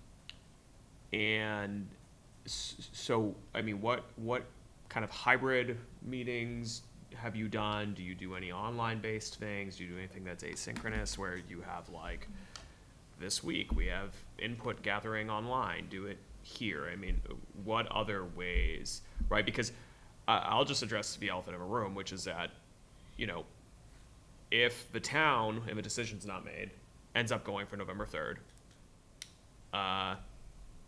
there will be many who say this is rushed so that we can't participate. If it allows the iteration to drive a schedule, and then construction inflation does its thing, many folks will say there wasn't sufficient urgency and they cost us even more money, right? So how do you try to hedge against that by making a really genuine, you know, early and often is great, but like talk about online engagement, you know, Zoom meetings, that kind of thing. Yeah, I mean, ever since the pandemic, basically all meetings are kind of broadcast, and, you know, we're very comfortable hosting Zoom forums. And yeah, I think having support from a town website to have kind of a place for collecting feedback is really helpful, and something that we use on all our public projects. I'm going to just jump in too, because I think you're absolutely right. I think you've outlined the two scenarios that you can imagine happening, right? That it's been, you didn't give it enough time, or now it's taken too long, and in cost escalation has driven this thing up another 4% or something. So I think in this case in particular, because I have to admit, we have never worked on a project that has had such a tight deadline. This is a very, very compressed time. And I think our take on this is we're up for the challenge, we're problem solvers, and we think that this needs to be a coordinated effort where we literally are gonna say, after each meeting, not only do we do maybe minutes, but we post the highlighted parts of those discussions online, and we ask for comments back. I think there has to be a quick turnaround and a quick way of kind of hearing back from the public. And the way we get it out to the public needs to be clear. It needs to be social media, and it needs to be, so Facebook, I would imagine, you know, and I mean, look, there's so many social media, I'm not the guy to talk about social media for sure, but we definitely need to get it out there and on the websites, both the cities, both the town's website as well as the fire department's website. You know, but I think the turnaround is important, and they should come with deadlines. Like, the meeting happened, here's the highlights from that meeting the next day or the day after that, and we're meeting again next week, so we really want to hear your comments back. So, and that's going to be a little, you know, people are still going to complain that that's a rushed process, but I think to get to November 3rd, you have to have that quick moving process. And the town should be aware that we're working quickly because we don't want to delay this another year. Because if we delay it another year, it means that the thing is going to cost 3 to 4% more. Thank you. Thank you. If I can just chime in there, John, real quick. I think the one thing that is going to be the toughest part about this, and we kind of elaborated in our schedule a little bit, is just the refresh, the refreshed idea. You know, what is the building going to look like after we make these changes, and so on and so forth. Out of that schedule, that's probably the hardest part of everything to meet. There is something to be said about this long, drawn out town vote process. Sometimes a 30 to 60 day campaign where you really hit it hard is better, right? It's not something that they're hearing for months and months and months and forget about anything and then not show up on voting day. So really out of that schedule, it's to get the new idea and the new concept to a good point where we think we have a project that's acceptable for the voters, and then hit that 30 to 60, 90, 30 to 60 preferably, day of information, putting everything, questions that come up, answering questions on the website, having 3 or 4 working sessions where they come to the station. We show them what the new plan is, but also show them the existing conditions and how, what the fire department is living in now. There's a process to get there. Is it tight? Yes. It's just once we hit the ground running with this immersion process, of which we can talk more about, I think you'll see how we can ultimately make that happen. Great, thank you. So the last prepared question is for Chief Lund. So In the last project, you cut off, what was the percentage you cut off the building to make it pass? Maintenance bay. It was almost a was a quarter. lot. It was a It was more than the maintenance bay. That's Yeah. what they said. Yeah, it was primarily coming from eliminating the mechanics bay and all the associated spaces with that. There were some other, town administrative other departments that had some space that they wanted to try to get into this new building, including like an IT office, that came out. The community room. that we had. The community room went from 100-person to 50-person training room. Everyone's office shrunk a little bit. The bunking, originally, I think we had like 42 bunks. Maybe at Rockland, instead of doing hot bunking, everyone there gets their own bed. And so we shrunk that down to the bare minimum to support their current staff, which was 29 beds. And The lockers. We were planning yeah. for 80 years, so we had designed it for gear lockers for many, I forget how many, Yeah. at least 30% more than what Yeah. they had. So there was a lot of reduction instead of planning for 80 years, let's plan it for something closer in the future and do it in a way that when that time comes, there's a place to add on to this building. So we're not doing it all at once. So I've heard that they've said that it's gonna be outdated in 5 years. That's crazy to me. Were there thoughts of being able to set it up so they could do future expansion, or was that designed in at all? Was that even talked about? Yeah, they asked us, so the one, maybe I can flip over to it. The edge of the site, it's on a relatively large site. We have one drive-through bay. We have, all the other bays are double length, still.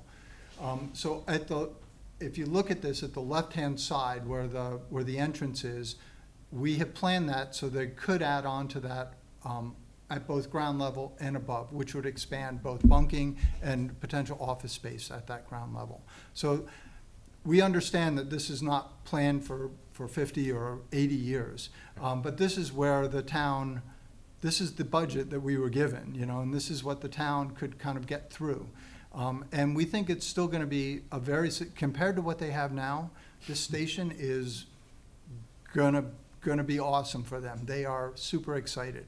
So I think, and they've also considered a satellite station. So even though they have one station, so this is a headquarters and their main station. So the other thought was, to service the town better with the community developing in certain areas, maybe it's smarter to think about a satellite station down the road. How much of the decision-making, right, obviously, and I'm very sympathetic to it, and I know the town administrator in Rockland well. At the end of the day, a project that's designed to be the best use but is not politically viable or approvable, that it kind of doesn't matter, right?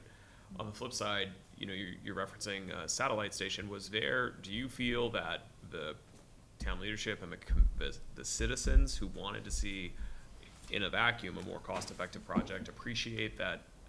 I mean, a satellite station, unless you're building a one-bay horse station, I mean, you're looking at probably an 8-digit construction project, right?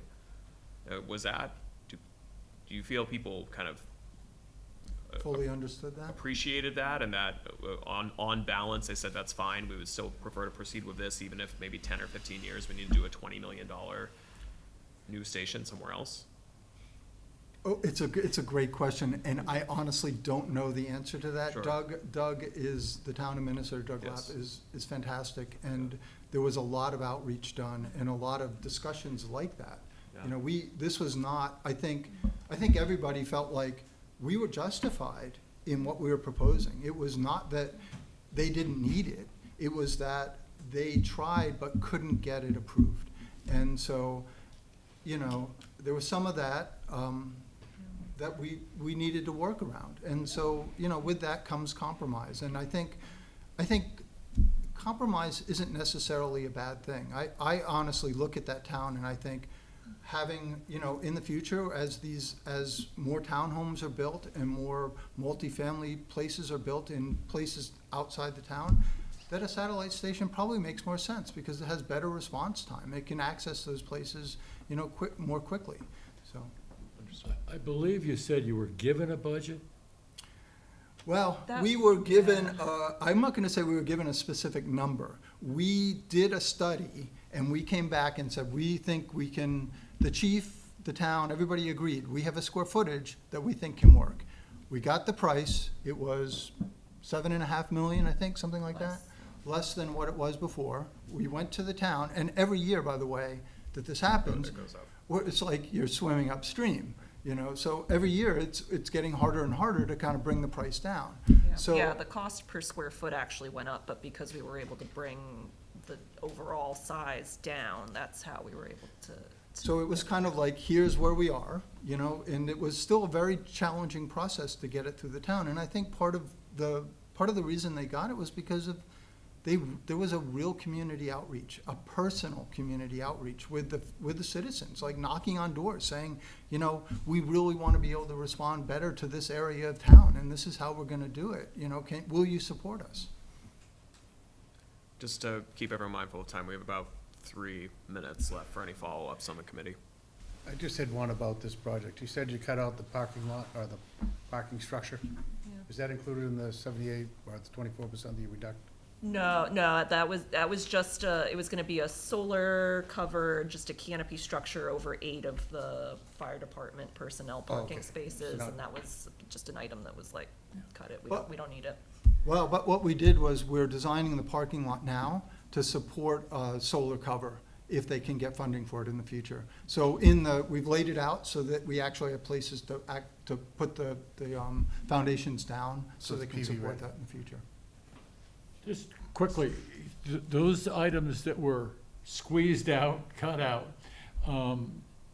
they may have affected the performance of the fire station in some, fire department in some respects, either through training or however. Did the citizens understand that? Well, I'm gonna say that we cut out program that the chief thought would not affect their functionality.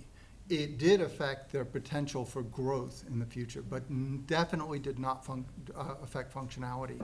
The fourfold doors that we had started with, by going to overhead doors, we saved 4 feet across the entire facade. Now, the issues, I'm not gonna say problems, but the issues in Massachusetts is you need 3 equals for bid. There are fourfold doors that are much better than others, and in Newton, we ended up with a low bid, and those doors have failed. And I've talked to the chief over there, and it's extremely expensive to get them repaired. So that's one of, you know, those are the types of things that we can start to look at in terms of cost. Now, that was $250,000 because of square footage and because of the cost of those doors. So those are, and look, we all know that those fourfold doors open quicker and you can get out of the station and the engines don't tend to hit the door on the way out, but there are other ways of doing that. We always put signal lights on the doors and sensors and everything else.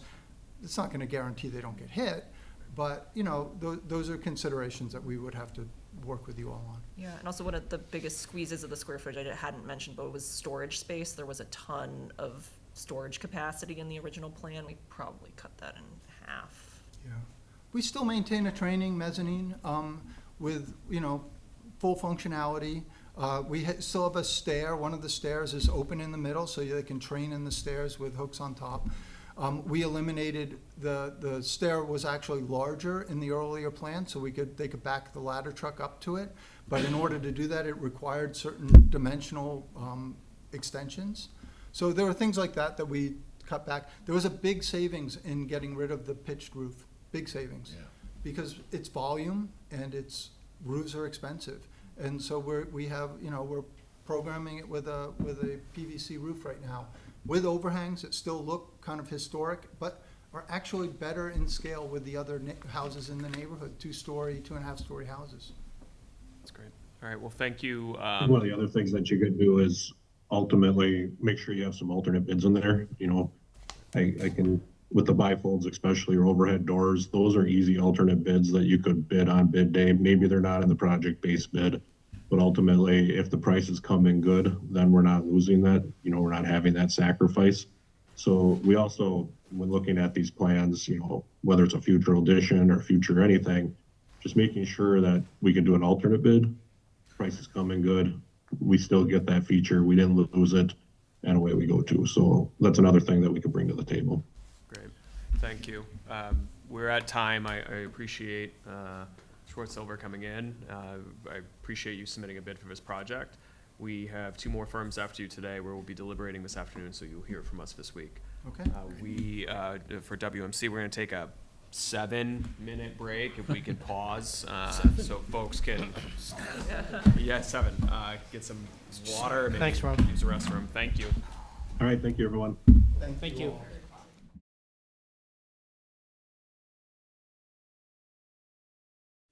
Thanks for coming in. For those that don't know me, my name is Connor Reed. I'm the town administrator here in Westwood. Try to turn my microphone on for WMC. Joining me are my colleagues. I'm a Fire Station 1 designer screening committee. I'd ask, starting with Michelle, we'll all introduce ourselves quickly, and then we'll turn it over to KBA to do the same. You folks are aware you were prompted to spend 20 minutes on your presentation and leave 25 for Q&A. So, Michelle. Michelle Miller, Procurement. Hi, I'm Jody Petroselli. I'm a member of the FS1 Steering Committee. I'm Nora Lockney, and I'm the Director of Community and Economic Development. Ford Spalding, Chair of the FS1 Steering Committee. Steve Lund, I'm the fire chief. John Cummings, PBC, and the steering committee. Colin McCarthy, Assistant Fire Chief. Excellent. I'm Udo, OPM, PMA. And Walter Harley with PMA. Excellent. Thank you very much. Well, thank you for having us here today. We're excited to be back here in Westwood. Some of you had noted we did the Westwood High School, so I'm going to kick it off. Begin by introducing myself and then let the team introduce themselves. Todd Costa, I'm co-principal in charge with Greg for this project. I've been with KBA for a little over 26 years now, primarily focusing in the public safety sector for the last 23 years.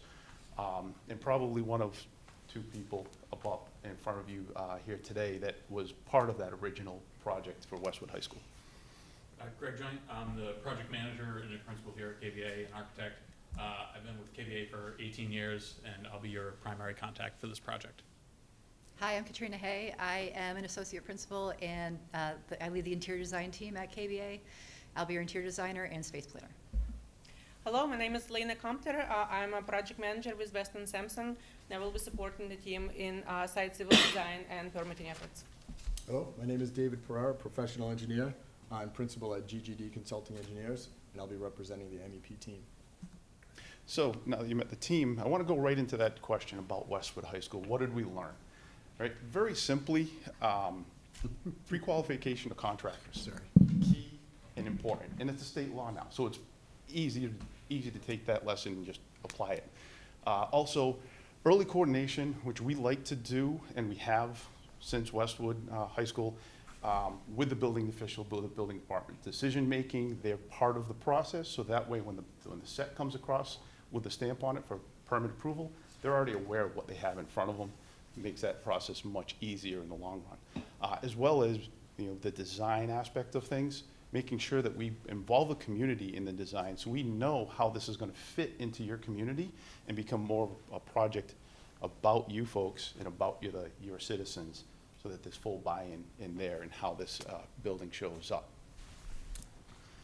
So why KBA? Well, our fire station experience is quite extensive.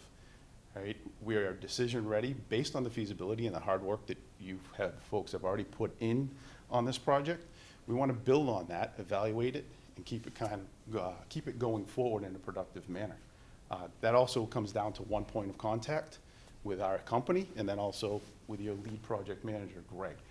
He's going to ultimately take care of you folks and make sure that the department's needs are met, the community's needs are met, and that's cohesive all the way across. Speaking of community, a community-centric process, we want to bring the community along so that they're not surprised on the day that this comes out to vote. And then, based on your schedule, it needs to be disciplined. And we're ready and we're poised to be able to help bring that disciplined schedule in and through. So, to build upon the rest of the questions that were submitted to us, right? We're going to go through, we're going to talk about our team and the capacity of our team to meet your schedule. We're going to talk about the work that you've already done and how we're going to build on that. Also, that community engagement process, how that meshes in and how that folds into that, that established work. And then what does that path to November look like and how do we meet that? So our team and our team's capacity, well, as I said earlier, I'm the principal in charge. There we go. right? I've been doing public safety for the last 23 years. That's been my primary focus. So that's why not only am I a co-principal from day one in interview, but I'm also going to be sitting with you, Chief, and with your staff, and with community at large to make sure that that program meets your mission and the expectations of the community. And we're going to balance that all the way through. And from there, Greg will introduce the rest of the team. As your main point of contact, my role is really to manage our internal team, our consulting team, and then obviously with PMA, the entire project. So internally, Sengwan Lee is our project designer. Eric Royce and Megan Collins represent our landscape architects who are also in-house. Katrina, who you've met, is our interior design lead, along with our consultants listed on the side of the screen there. WSP is our structural engineer. One of the lead structural engineers from WSP actually lives in Westwood. Great asset to our team, knowing that we have some local feedback that's right embedded with the team. Weston Sampson obviously is here with Elena representing civil. Ann Fogarty works very well with the estimator that the OPM has chosen, PMA. So that's a great combination where we have two estimators who are used to working together and really can drive us to a budget that we understand is clear and concise. UEC, LGCI, and Good Harbor round out the team, taking care of all the rest of the needs we have on your project. This team is the team that has delivered not only the Eastern project, but also Plainville Fire Station and Mansfield Fire Stations very recently. We're a honed-in team. We have all the same internal and external players, making sure this team is ready to go, is fully communicative amongst us, amongst PMA, and amongst the town, so that we really can drive that project into your project schedule.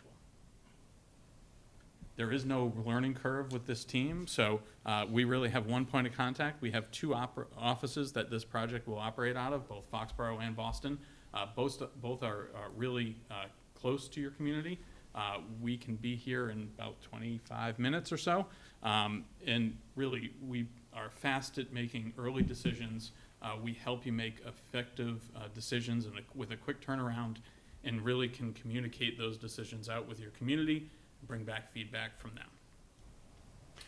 So building upon the work that you've already done, realizing that your station was built in 1948, renovated in 1975, and that you've already established a good baseline with the feasibility study work that's done. And then not only that, we're bringing Weston and Sampson on earlier this year to evaluate the site options. So we want to take that and begin to build forward from that, which is going to start with right-sizing the program. Right? We want to basically make sure that every square foot earns its spot in this building, and the community not only understands the square foot number, but the why each square foot. That apparatus you have today may not be able to be purchased at that size for next time you need to purchase that piece of equipment. So we want to make sure that we're not building for today's equipment, we're building for what the replacement is. Not oversizing, but right-sizing. We want to make sure that whole process is not only visible from the cost aspect, but it's also visible out to the community.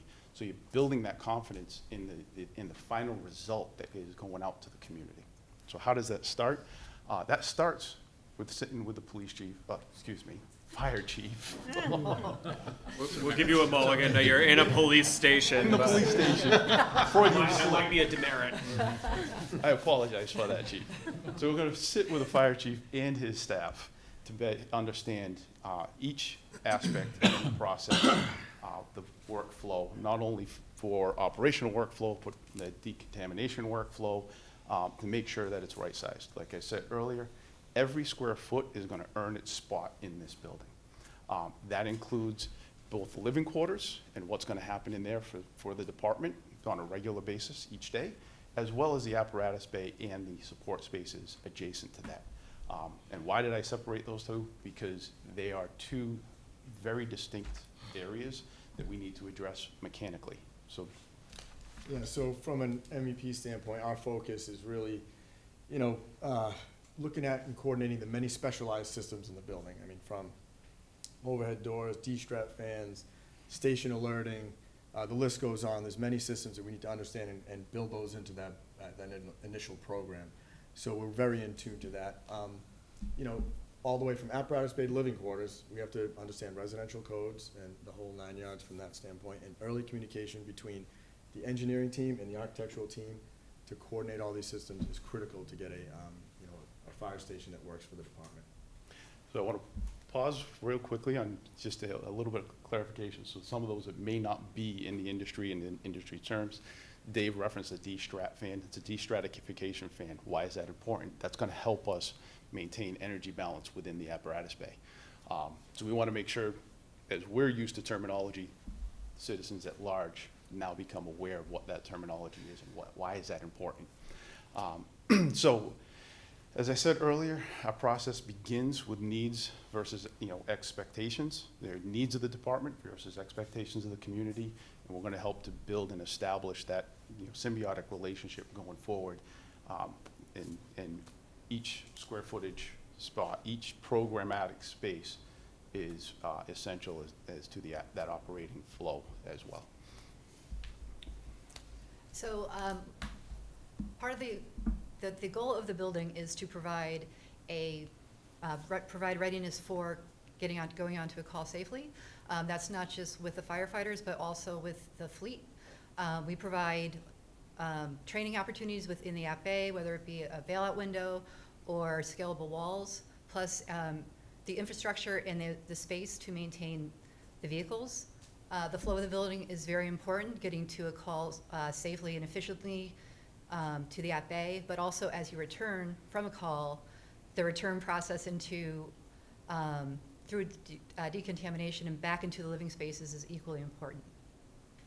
So that decontamination process, I want to highlight that because hot, warm, and cold zones aren't just labels. They are an essential process for the fire department. We want to make sure, as well as the department is aware of this as a process, and the committee may be becoming more and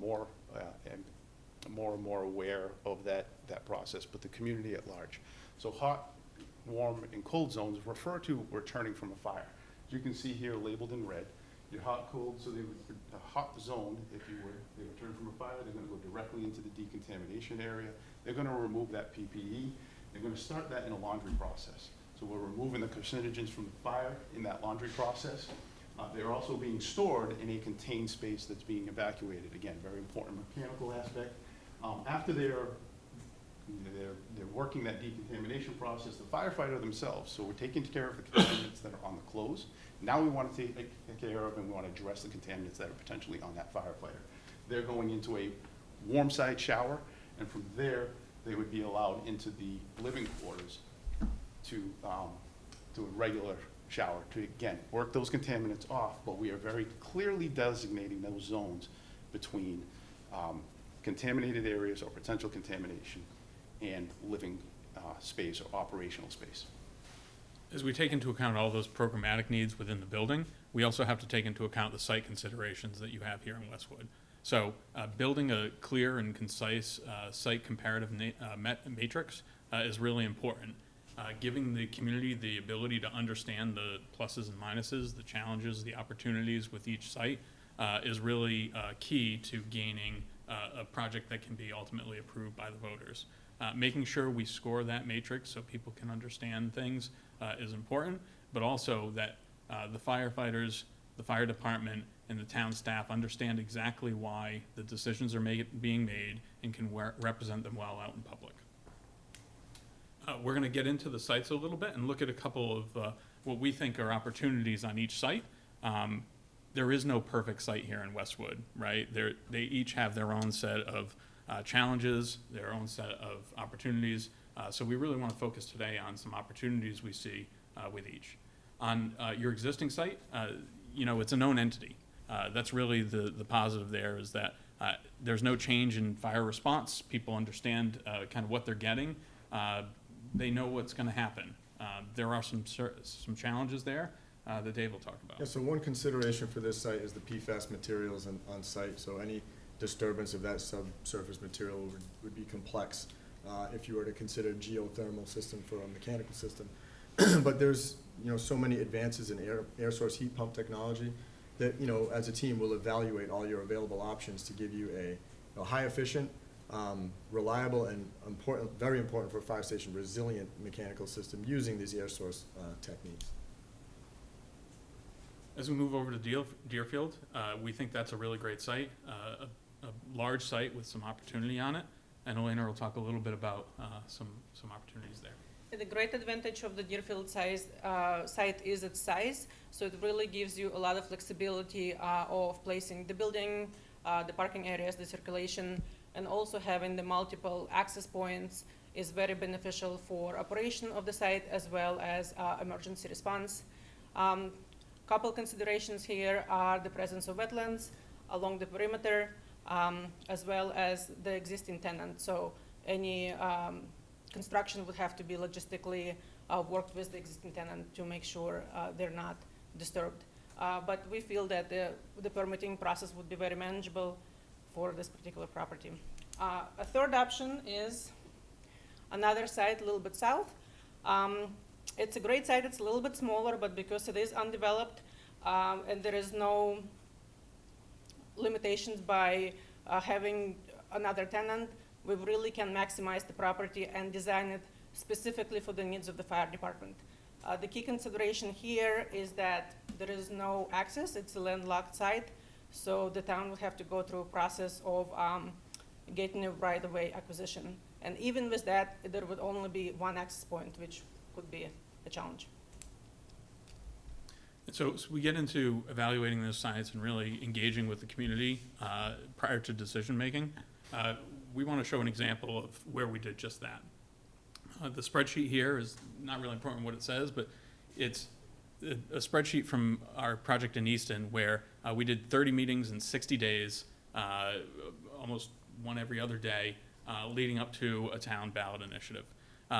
This spreadsheet represents the communication between KBA, PMA, and the town, making sure everybody on the team knew when they had to be where, with what, whether it was a tent, whether it was a PowerPoint, whether it was, I think we brought, drinks to some. I think we brought, food to some, donuts. Everything that we needed was on this spreadsheet, so everybody knew where they needed to be when, what the expectations were, and how we needed to communicate. Most of those resulted in a lot of engagement with the community. Some of them were with town boards and committees, resulted in, either votes or support for the project. And that really turned into what was a very successful campaign for a project. Our process starts by listening, analyzing what work you've done to date, and looking at what the challenges and opportunities are on the site, presenting some options, gathering feedback from presenting those options with the community, reporting back to the steering committee, to the departments, and to town leadership, refining our approach based on that feedback, and then starting again. You have a very tight schedule, so that'll happen very quickly, but we feel that this is a priority project and needs to really do this to gain the support needed for passage. 3 key tools for doing this. That site comparison matrix is important, making sure that people understand what's on it, how it's weighted, and then how that matrix really determines the outcome of a site selection. The second is the cost comparison. Those things work a little bit in harmony, making sure that, just because a site might be the most advantageous for the department operations, if it's 10 times the cost of the others, that's obviously something to consider as you make your decisions. And then finally, working with your OPM, PMA, to get the content of our process out so that it can be published to whether it's web content, whether it's paper flyers, mailers, anything that we need to do to get that information out to the public so the public can make an informed decision. That is what our goal is. We're very well in tune with doing that with PMA. We've been doing it for about 3.5, 4 years in Easton, so we really know how to do that. That's important because your schedule. leading up to that November ballot initiative, if that's the way the town chooses to go, is a very tough schedule.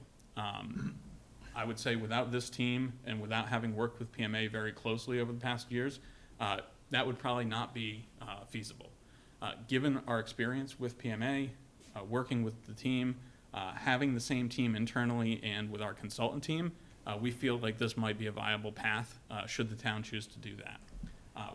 To understand if that is viable, once we get into the process, what we'll have to do really keenly is gauge public response and engagement. If we're not getting the public response and engagement, I think we have to step back and talk about whether that schedule is the right schedule. Technically, we can deliver. That's not a problem. It's really finding out whether the town and the community can keep up with the engagement to get through a process that's fairly daunting in that schedule. So to wrap up with, why we feel as though KBA is the right partner here. Well, obviously, we've got the right team, right? We feel as though we've got the right team. This is going to help with that schedule and making sure that we deliver. Trying to get the slides to keep up with us. Every square foot, like I said all along, is going to earn its place here, so that way we're building that community trust. We have that engagement so that they're understanding why each square foot is valuable. And there's reasons behind that, whether it's for workflow, whether it's for decontamination flow, things of that nature. That's going to help develop that public trust in that this building was analyzed and scrutinized and made sure that it was the right size to develop that support for a beneficial outcome in the overall area, in the overall effectiveness of the project. Okay, we're ready. We're kind of poised. We're here, and if you would, to use a little bit of track terms, we're in the starting blocks, ready to go for you. So, with that, I'd like to open up for any questions. Great. Thank you all. Appreciate it. Obviously, it was alluded to for the interest of full transparency. I've obviously worked with KBA before, not just in Easton, but also as part of a 4-town 911 district where they did our communication center. So I do have quite a bit of experience with the firm and the team, but for the sake of fairness, we will be asking every design firm the same kind of 5 preset questions. If you could try to answer them in 2 minutes, so that leaves some time at the end for follow-ups or Q&A, that'd be great. So based on what you know about this project specifically, what are you most concerned about? And then separately, can you give an example of how you've adjusted a project based on community feedback? Sure. So I think, there are several things that are concerns. I wouldn't say we're overly concerned by them, but a project that's failed vote twice is challenging. To go back and ask a community to reconsider that fairly soon after 2 failures is tough. And that's why the process is so important. Making sure that the process is open and transparent. I think the steering committee is a great start to that. The work that Ford and the team have done is very, very good, and it's out there in the public so people understand how decisions are being made. We adjust projects all the time, constantly.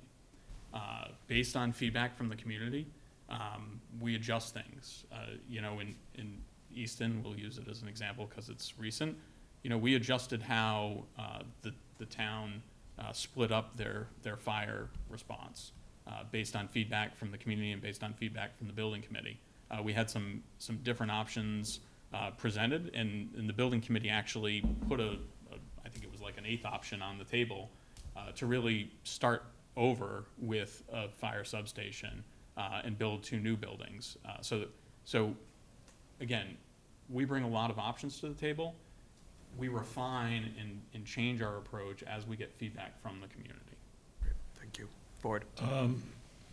I also want to tell the committee, I have worked with this firm extensively over a decade on a school project, not a fire truck project, so I do know this team. What experience does your firm have in public projects that haven't received approval, similar to ours, and then you've taken on that project? Number 1, please discuss the challenges encountered and the steps taken to address community concerns when there is community opposition to a project? Sure, and I think our Mansfield project is a great example of that, Ford. So, first, the town was engaged with two separate firms, not ours, to do a public safety facility and a DPW facility. Those both failed at vote. The DPW facility was an issue around siting and size, so similar to some feedback we've seen from Westwood about the fire station. The public safety building was more of an issue around clear communications and really the lack of a clear plan between the two facilities and the two projects on what took preference. The town went back for designer selection and ultimately combined the two projects, keeping the same budget that they originally had. That was a really challenging time because construction cost doesn't stop. So we had to make some very hard choices with the community to narrow that scope down to where it still fit within the project budget, but then also still delivered for all three departments. So police, fire, and public works were involved there. So a really challenging time there, but ultimately it resulted in a fantastic facility that was combined into one station or one site and leveraged tremendous value for the community. John? All right, so the Westwood, all the community is what makes up all of our boards and commissions, varying degrees of construction, from the select board down to the fire station steering committee. What is your approach and how do you work with volunteer groups? So I'll start and then Todd maybe Sure. follow on. Often and always and regularly, the more we can talk with folks who are involved in the community through boards, through committees, the better informed we'll be. So it often starts with, because they're in a committee format, a presentation of some sort, usually early, with town staff, with the OPM, presenting early information about the project, making sure we give the opportunity for all those boards to provide some feedback. Yeah, I think that Greg says it best there, early and often, right? And that goes right back to how we meet with the building officials, how we meet with the neighborhood groups. We want to get that buy-in, we want to get that feedback, whether you call it a workshop, whether you call it a meeting. We want that information coming in from the community so we can bring it back to the collective group and dissect it, understand what's important, and weight that. So that way we can make sure that we're getting the word of the community into the project, and that just helps to build that successful project. Great, thank you. Jody? Thanks. I want to ask you a question a little bit, delve in a little deeper about community engagement and your strategy. You talked to us and you explained, I think you have a good understanding of how important in this project community engagement and community buy-in is, especially understanding our past two failed votes. I think you did a good job of explaining how you went about that in Easton and all of the boots on the ground in-person meetings. We have a slightly different issue here in Westwood, if you will, in that if we stand by our aggressive timetable and get this to a general election in November, all of that is going to be done over the summer. Westwood as a community is different than Easton as a community. We tend to leave over the summer. So you are not going to have the bodies physically in town to do community engagement the way you did it in Easton. Can you talk a little bit about ideas that you have for getting that type of community engagement and buy-in in Westwood when you might not physically be able to be in the same room with the community? So I think it's a great question, Jody, and it is, at the start, a process that we sit down with all of you and discuss about what the right approach is. In your case, the schedule puts a lot of this during the summer, as you say, and so digital forms of communication are going to be really important. I think, PMA has been out front on that already, and in multiple projects has a good handle on that. Our role is to support them in the town and make sure that the information being provided is clear, is accurate, and is easily communicated. Following on to that, virtual meetings are now a way of life, I think, and so we can certainly participate in virtual meetings and things like that. I would still say that we still want to do those in-person events for folks that might not engage in that way. So, you know, we did show all of the in-person stuff. That's not to say we didn't do all of the other stuff in Easton, but it's going to be a bit of a different challenge, as you note here, because yes, a lot of folks leave for the summer or here part of the time, and we need to address that and make sure that they have the information they need, so when they come back and are asked to vote on a fairly significant project, that they can do so with a great deal of confidence. So I would say that we need to sit with all of you and find what the right approach for Westwood is. We have some ideas, but that's not something we do in a vacuum. Thank you. Chief? So how do you balance community expectation with the budget and then the programmatic needs of the fire department? Are you using flexible spaces? Are you designing for future expansion? Tell us how you would go about that. So I'll start, Chief, and say we start with education and making sure the public understands what spaces do what for the fire department, so that they understand how you operate, at least in the high level, so that when spaces come up, they're not surprised by, well, why do you need this? Well, let us give you a clear understanding of how the fire department operates, and a lot of that will be both of you talking and not us, but we're going to give you the stage to do that, so that when we get into talking about square footages and flexible space and all those things, it's clear what your needs are and why you need those things. I'll let Todd just talk to the programming and the ability to share some things. You hit the nail right on the head there, Greg. It starts out with making sure the community understands the why for each of the spaces. And it's not just independently the why for each space, but what happens between each space as well. So that's part of that educational aspect, Chief.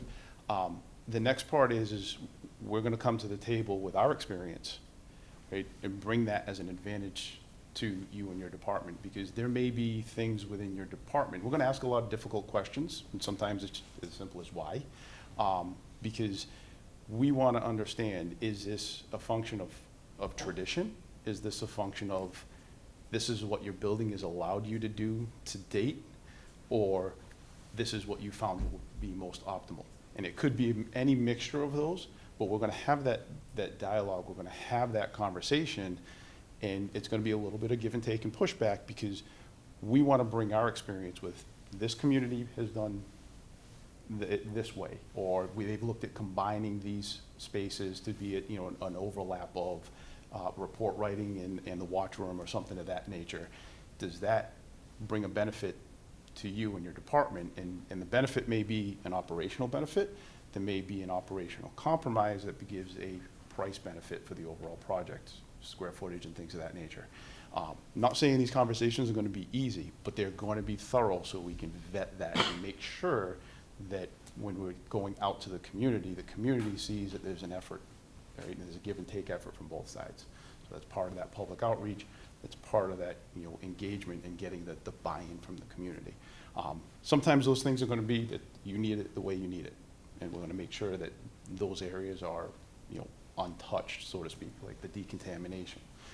That's an area that we absolutely want to make sure is how you need it to be, so that the building and the occupants are safe and in good standings well into the future.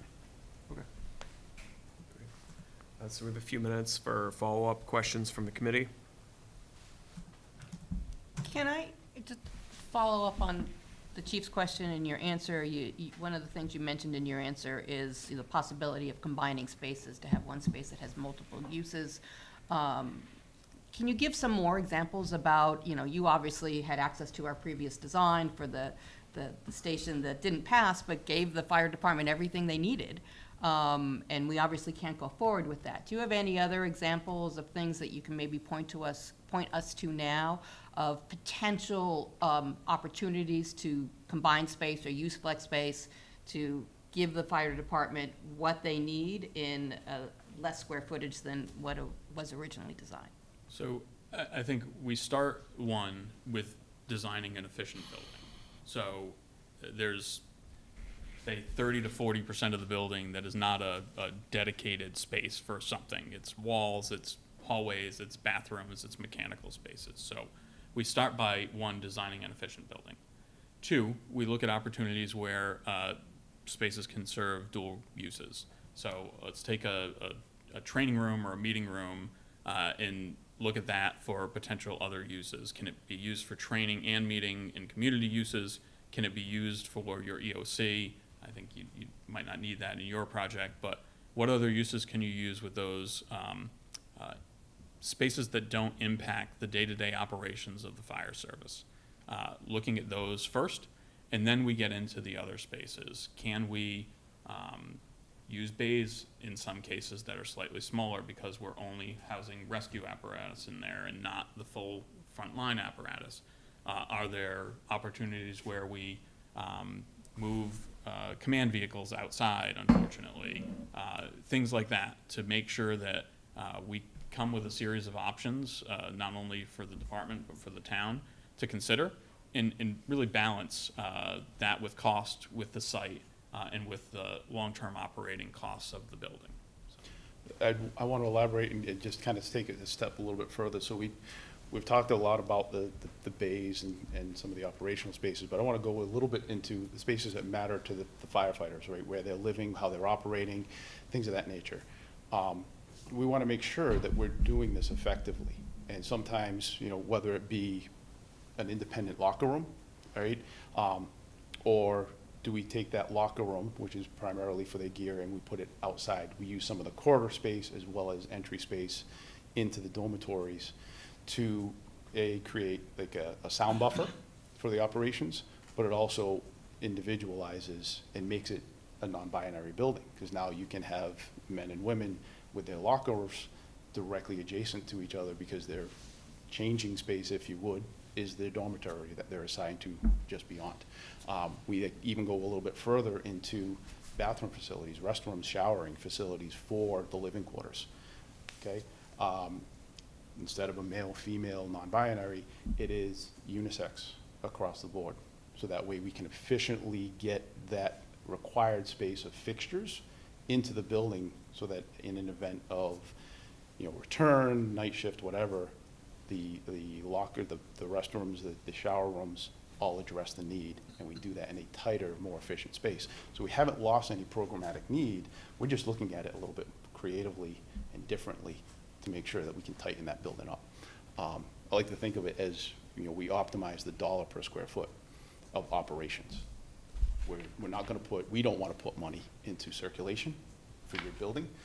Circulation is important, but we would rather have that operational space, office space, living quarters, the day-to-day is going to be used, rather than making money to circulate or spending money to circulate around the building. Thank you. Any final questions? Okay, great. Well, thank you so much for coming in. We appreciate it. You were one of 4 firms that we shortlisted. We have one more after you, and then we hope to deliberate this afternoon, so you will hear from us this week. Thank you very much. Thank you very much. Thank you all. I appreciate the opportunity.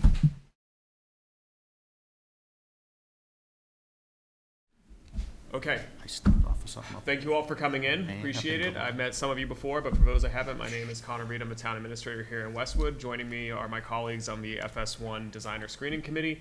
I'm going to have them introduce themselves briefly, and then we'll turn it over to Doran Whittier to do the same.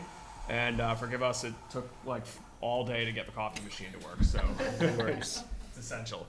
We'll turn it over to you. You have about 20 minutes for your presentation, holding about 25 for Q&A. So. Is it okay if we just introduce ourselves after you do, then we start the clock? That's great. All right, Michelle? Yep. Michelle Miller, Procurement. Jody Petroselli, I'm a member of the FS1 Steering Committee. Nora Loughnane, Director of Community and Economic Development. Ford Spalding, Chair of the FS1 Steering Committee. Yvonne, Fire Chief. John Cummings, I'm on the PVC and the steering committee. Colin McCarthy, Assistant Fire Chief. Muda, OPM, PMA. Walter Hartley, PMA Consultants. I'm Don Walter, a principal with Dorn Whittier. I'm John Perry, I'm with Langen Engineering. Jeff Blanchett, JB Consulting, principal of JB Consulting. Jason Harris, Doran Whittier, Programming and Still. Planning. Still. That's right. Chip Highcamp, Doran Whittier, Project Manager. Glenn Gallrad, project architect. And can we be heard okay? All right, excellent. Yeah, sorry, that's for the public broadcast, not for amplification. Right, understood. So thank you for having us back in here to Westwood. We'd like to think that Dorn Whittier designs meaningful program-based projects. Our projects are community-driven, site-specific, and meet your programmatic needs. But I think maybe what's most important is that we build relationships. And by building those relationships, we do get a chance to do multiple projects in communities, which is hard to do in the public sector here in Massachusetts. A little bit about our team is I'm the principal in charge. Chip is the project manager. Jason's our programming specialist. And John Perry is our civil and site specialist. Those are people that you know. People that you do not know are Glenn Gallrad, who is a public safety expert within our firm, and Jeff Blanchard from JB is going to talk about operations and response times. We put a little graphic up there just to let you know that we are available. We're ready to go through this project in the schedule that you have indicated. And the consultants that we have down below, long-term consultants that we've done a lot of work with. And we're supported by many others within our firm. We're a 75-person firm, so between quality control, interior design, operations management, marketing, we have a lot of people who are ready to support us through this endeavor.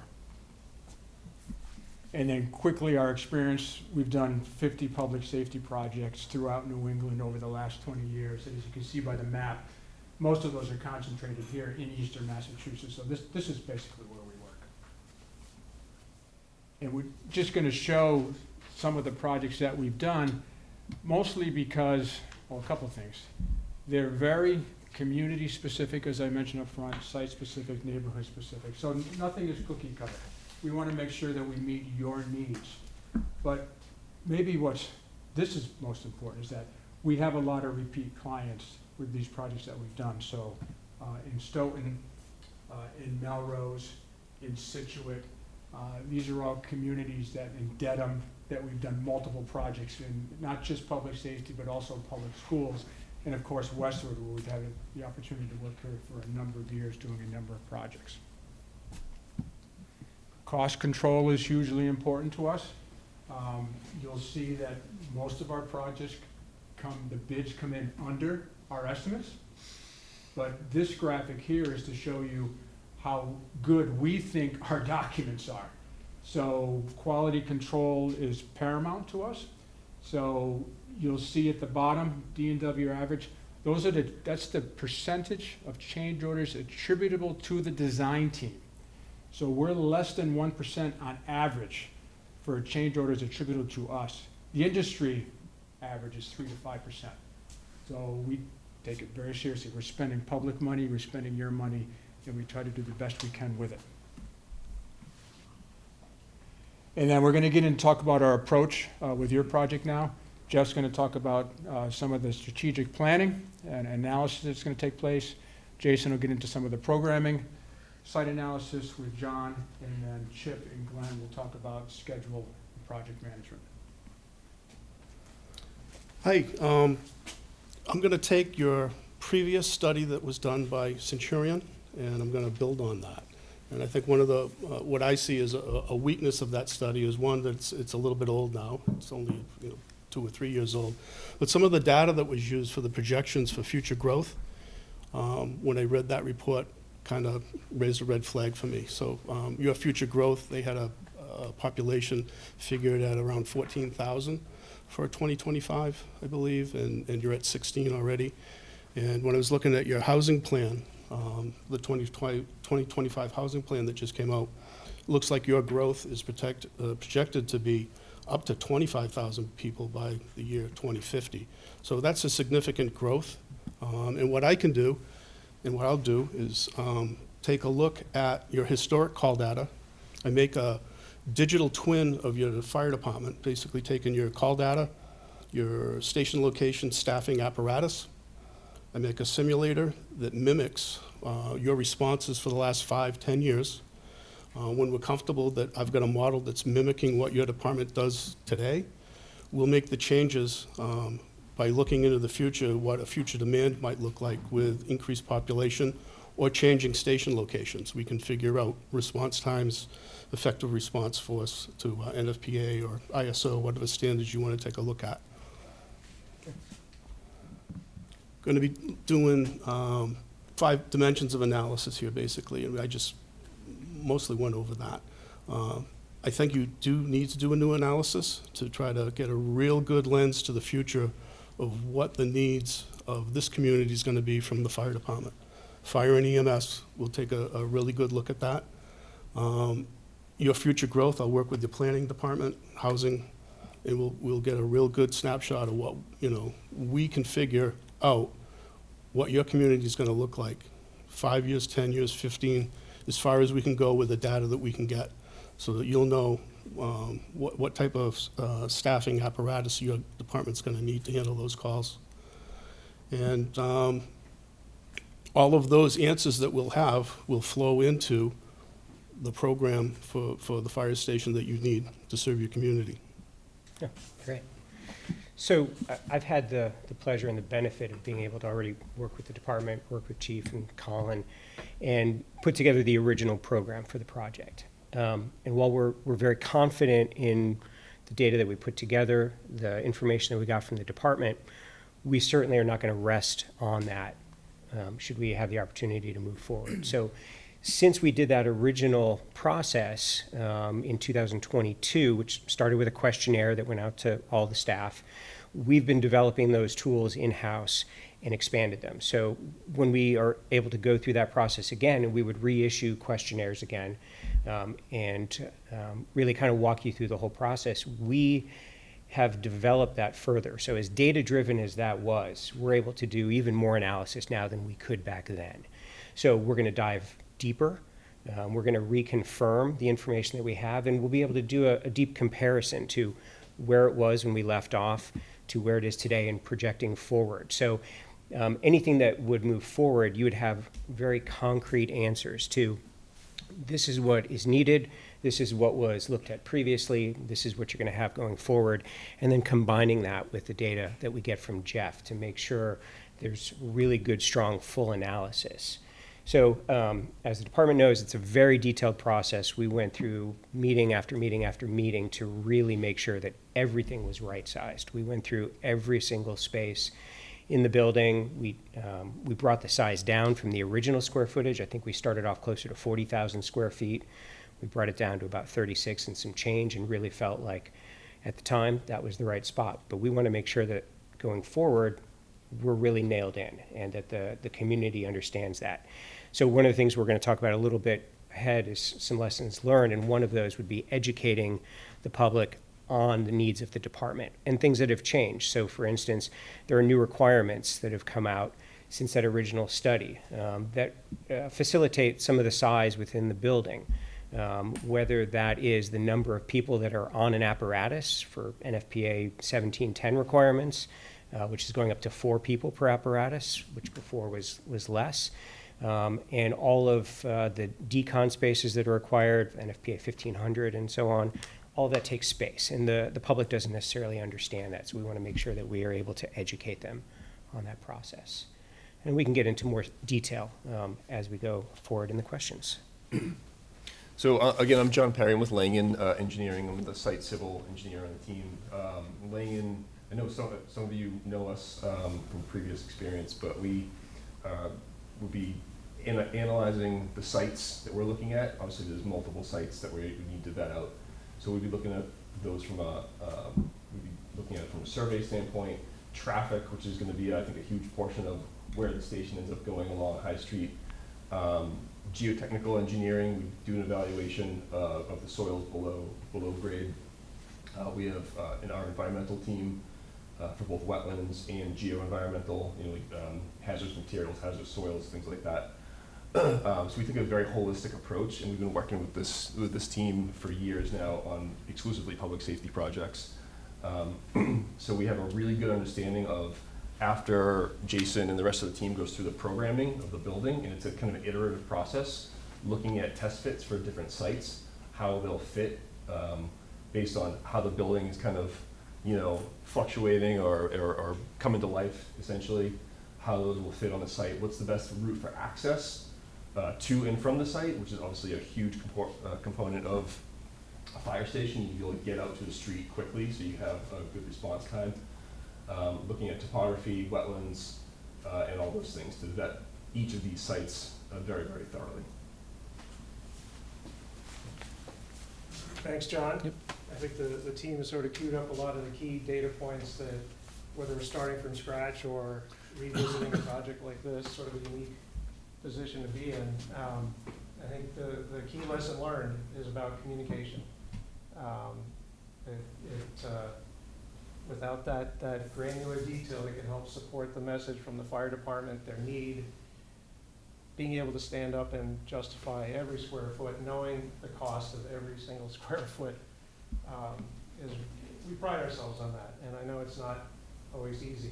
I'm working on a project in Melrose where we had a new police station going in a residential neighborhood. And it was a little bit of a surprise, although, as you folks probably know, the message had been out there pretty well for a while. But when the gears started turning, there was incredible pushback. And it quickly centered on, and this is going to sound familiar, it was too big. And I wanted to politely ask, based on what? And it was really important to get into those meetings. I don't know how many we had with the community, with the police department, with facilities, with the planning department, and just walked through and answered the question so exhaustively. There was nowhere to go except to look at the chief and say, hey, we want to make it smaller, so here's what you don't get. And that is not our job. So with those lessons learned and understanding the situation here, we really want to support that communication effort. And again, that I see as our key role here, and I think I get the luxury, like Jeff, he and I get to swoop in from the outside, although I've been with Doran Whittier about 10 years and have designed plenty of projects with the same competent, amazing team. But I get to come in and take a bit of a fresh look at it with the steering committee folks who also, I think, get to enter this somewhat anew. Anyhow, with that, I'm going to turn it over to Chip to tell you how we go from this room to the votes in November. Right. Just want to.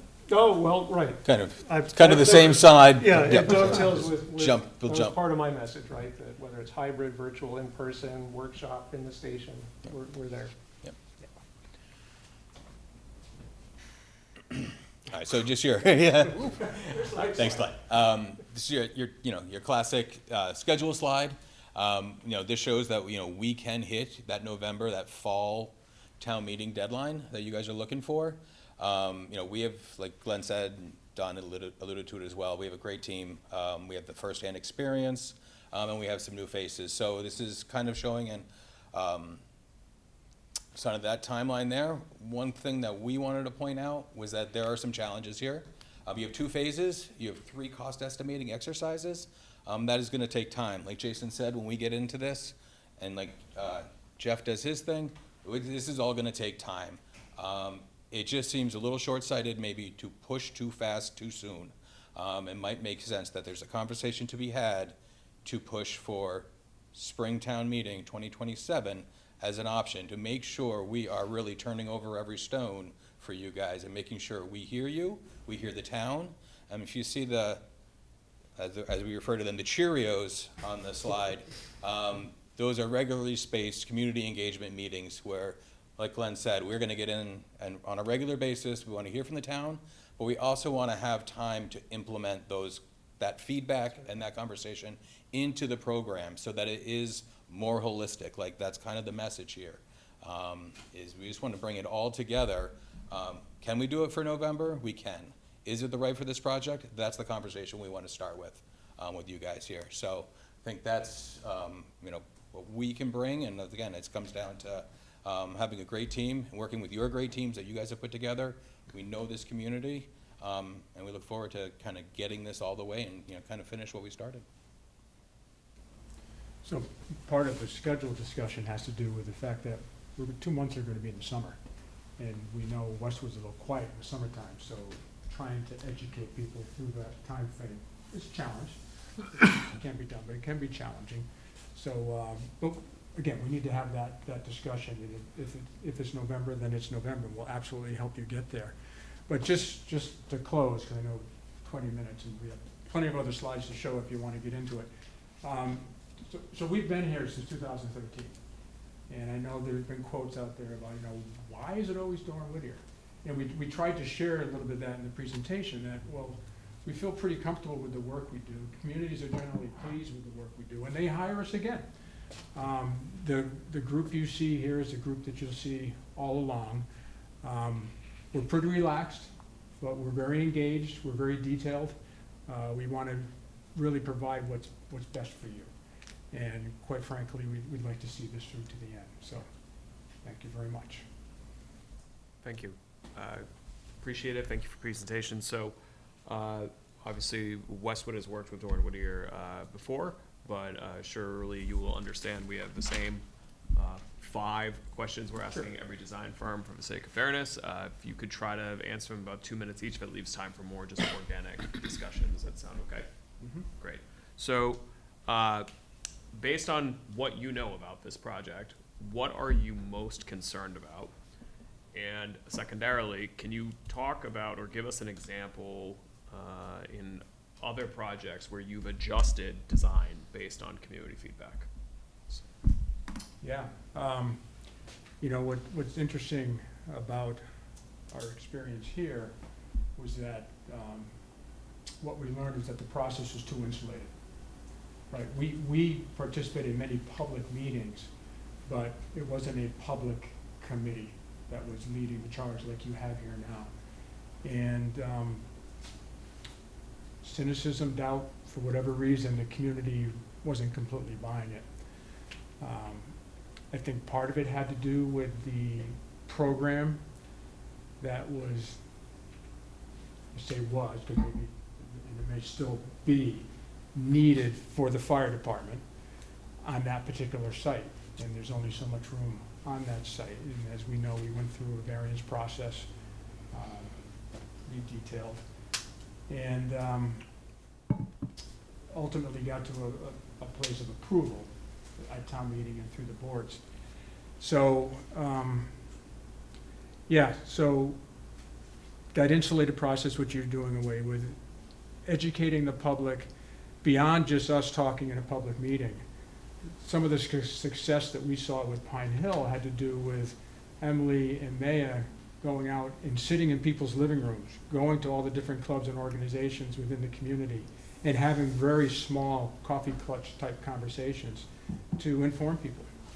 Because what'll happen, and it happened in my town, I'm in Situate, and I had the pleasure of doing the public safety project. It's on Route 3A.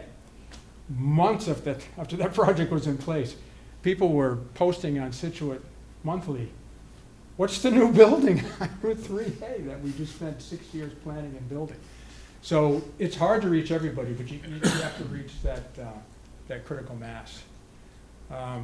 In terms of other projects, I know you mentioned Melrose and how we had to do some downsizing there. We're working in Medway now, and if you want to speak to Medway and what we've been doing there to bring that project down and make some of those hard decisions. Yeah. We're still working on that. That's right. Yeah, the programming process there, and it's a much bigger facility. That's a town hall, a police department, and a fire station. And although there's a pretty big site there, that site fills quickly, and costs obviously increase very easily. So it was a real process of managing that program and really dialing that down as much as possible so that when they move in, there's enough room for a little bit of growth, 5 to 10% worth of growth. Even though they would like to do more, there's enough room that they could build out more, and they're thinking all kinds of other things they could do with that building down the road. They realize that there's constraints, right? There's constraints from the voters, there's constraints on budget and site. So we've spent a number of meetings, we must have gone through at least 10 meetings going through the programming process and dialing that in every single square footage, to the point that they're like, yeah, that's it, this is what we need, this is what we can live with, and there's enough room for us to grow at the same time. Did we get every part? I feel like Yes, so just a quick follow-up. What phase of the project is the Medway one at? That's in DD. Yeah. DG now, yeah. And so has that gone for a debt exclusion yet, or you're doing through DD before going for a vote? We're going through bidding. Yes, sorry, DD is design development. I That's apologize. right, yeah, that's right, so through bidding, right? Yeah, we're gonna go through bidding. Yeah, yeah. Thank you. Yeah. Board. You've had a project that's failed here. I don't know if you've had one in other places. You've talked a little bit about Medway as an example, Melrose is another, but you know Westwood very, very well. What ideas do you have that we can get to yes here, and what needs to be done from a design point of view to get there? And you know the complaints, it was too big, you know, but give us some ideas that you have specifically for Westwood, given this failed project. Yeah, it's interesting. The project overall is probably not too big in terms of the program space. Maybe we can look at some of the size of the program spaces, but the program needs generally seem to fit the, the program seems to fit the needs. When you look at the 3 sites that we're gonna be studying here, there's a lot to be learned with those. I mean, we learned a lot about them way back when we did the original study. And we drive around town, we see the signs that are out now. And right size, not here, right? Put it at the existing site. And those are hurdles to overcome now that you didn't have with the existing site, because the existing site has a fire station on it. So we were thinking about that existing site, and you know, maybe there's a way to expand that site. If you're looking at potential purchase of property to use, we call it the Starbucks site, or potentially to get direct access from Deerfield out to High Street, purchase of land, maybe you need to look at something like that with the existing site too, just to give some breathing room. I think one of the other things that we talked about there with the department, and we would probably revisit again, are can any of the program be redistributed anywhere, right? Is it a matter of looking at the maintenance bay again, right, as an option? And we know it works really well for the department on that site. Does it work for the town as a whole on that site? Go back and re-examine that again. And there may be other opportunities within that as well to look at and say, is there anything we can do at FS2? Is there anything we can do here, you know, to kind of work with that, but while working within the constraints of the operational needs of the department? Yeah, maybe Jeff, you can talk Yeah. about bigger picture beyond these 2 stations, right? When you look at University Ave, That's right. and Yeah, growth so- down there. So I can work with the chief and understand your department. I mean, that's I think, a key to doing this analysis, is really understanding what you do. I was chief in Hanover for 10 years before I retired. Hanover's pretty similar to Westwood. We got a big commercial area along Route 53, big shopping mall that just changed over. We got apartments similar to what you have on University Ave.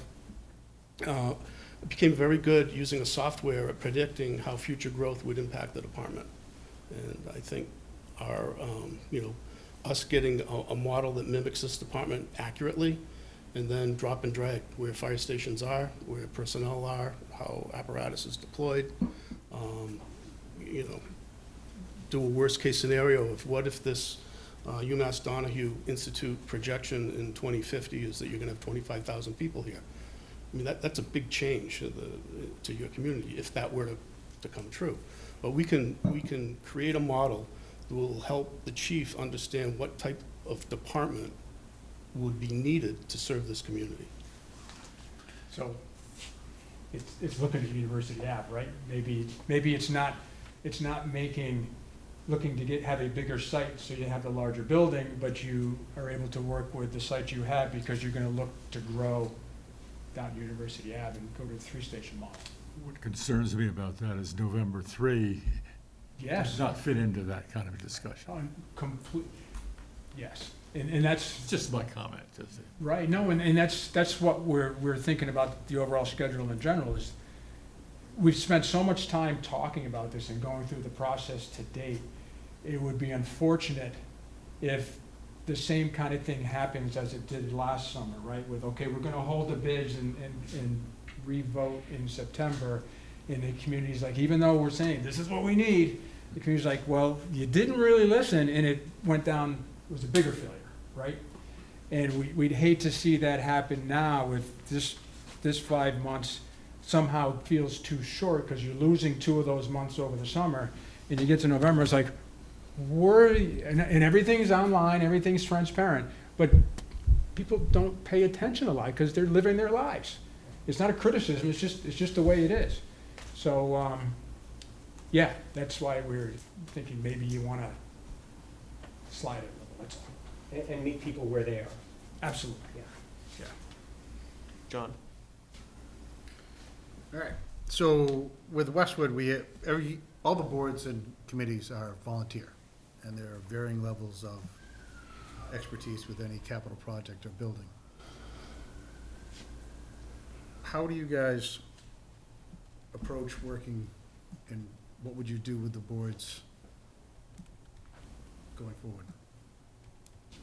Very closely, John, right?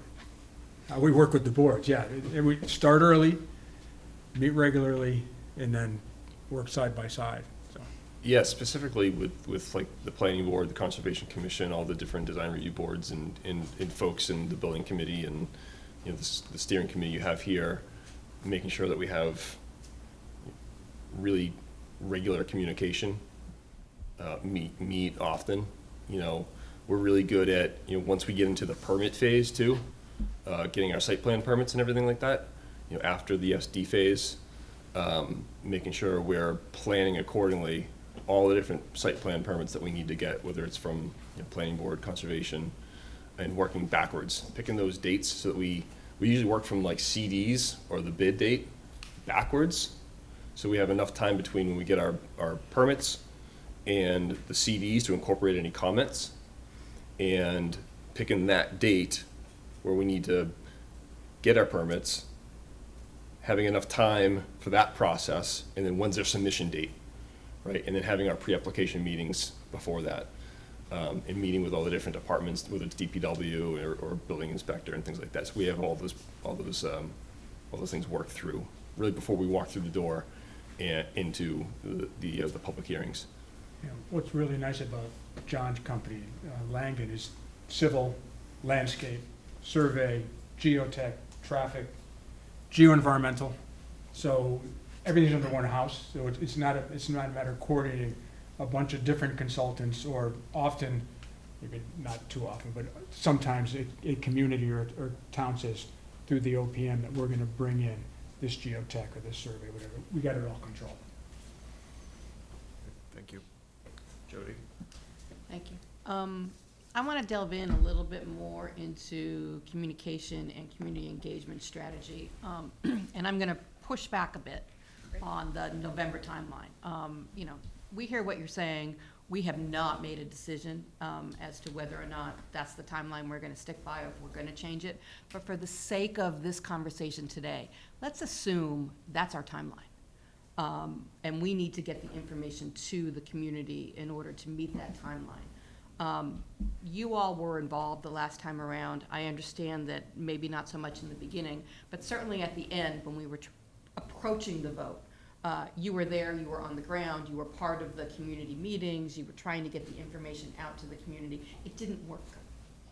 Now we have the added, issue on top of that of we're trying to do it over the summer Westwood, as you identified, is a community where a lot of people aren't physically here, and we're gonna be doing this at a vote in November where there's gonna be a high turnout of people that aren't necessarily as invested in this project as the people in this room are, but are gonna be voting on it nonetheless. Can you give us something, if we, assume those things, as to what you would do differently? How we would reach the people in the time that we need to reach them to make sure they understood what the project was, why we were recommending what we were recommending, and how we got there? Sure.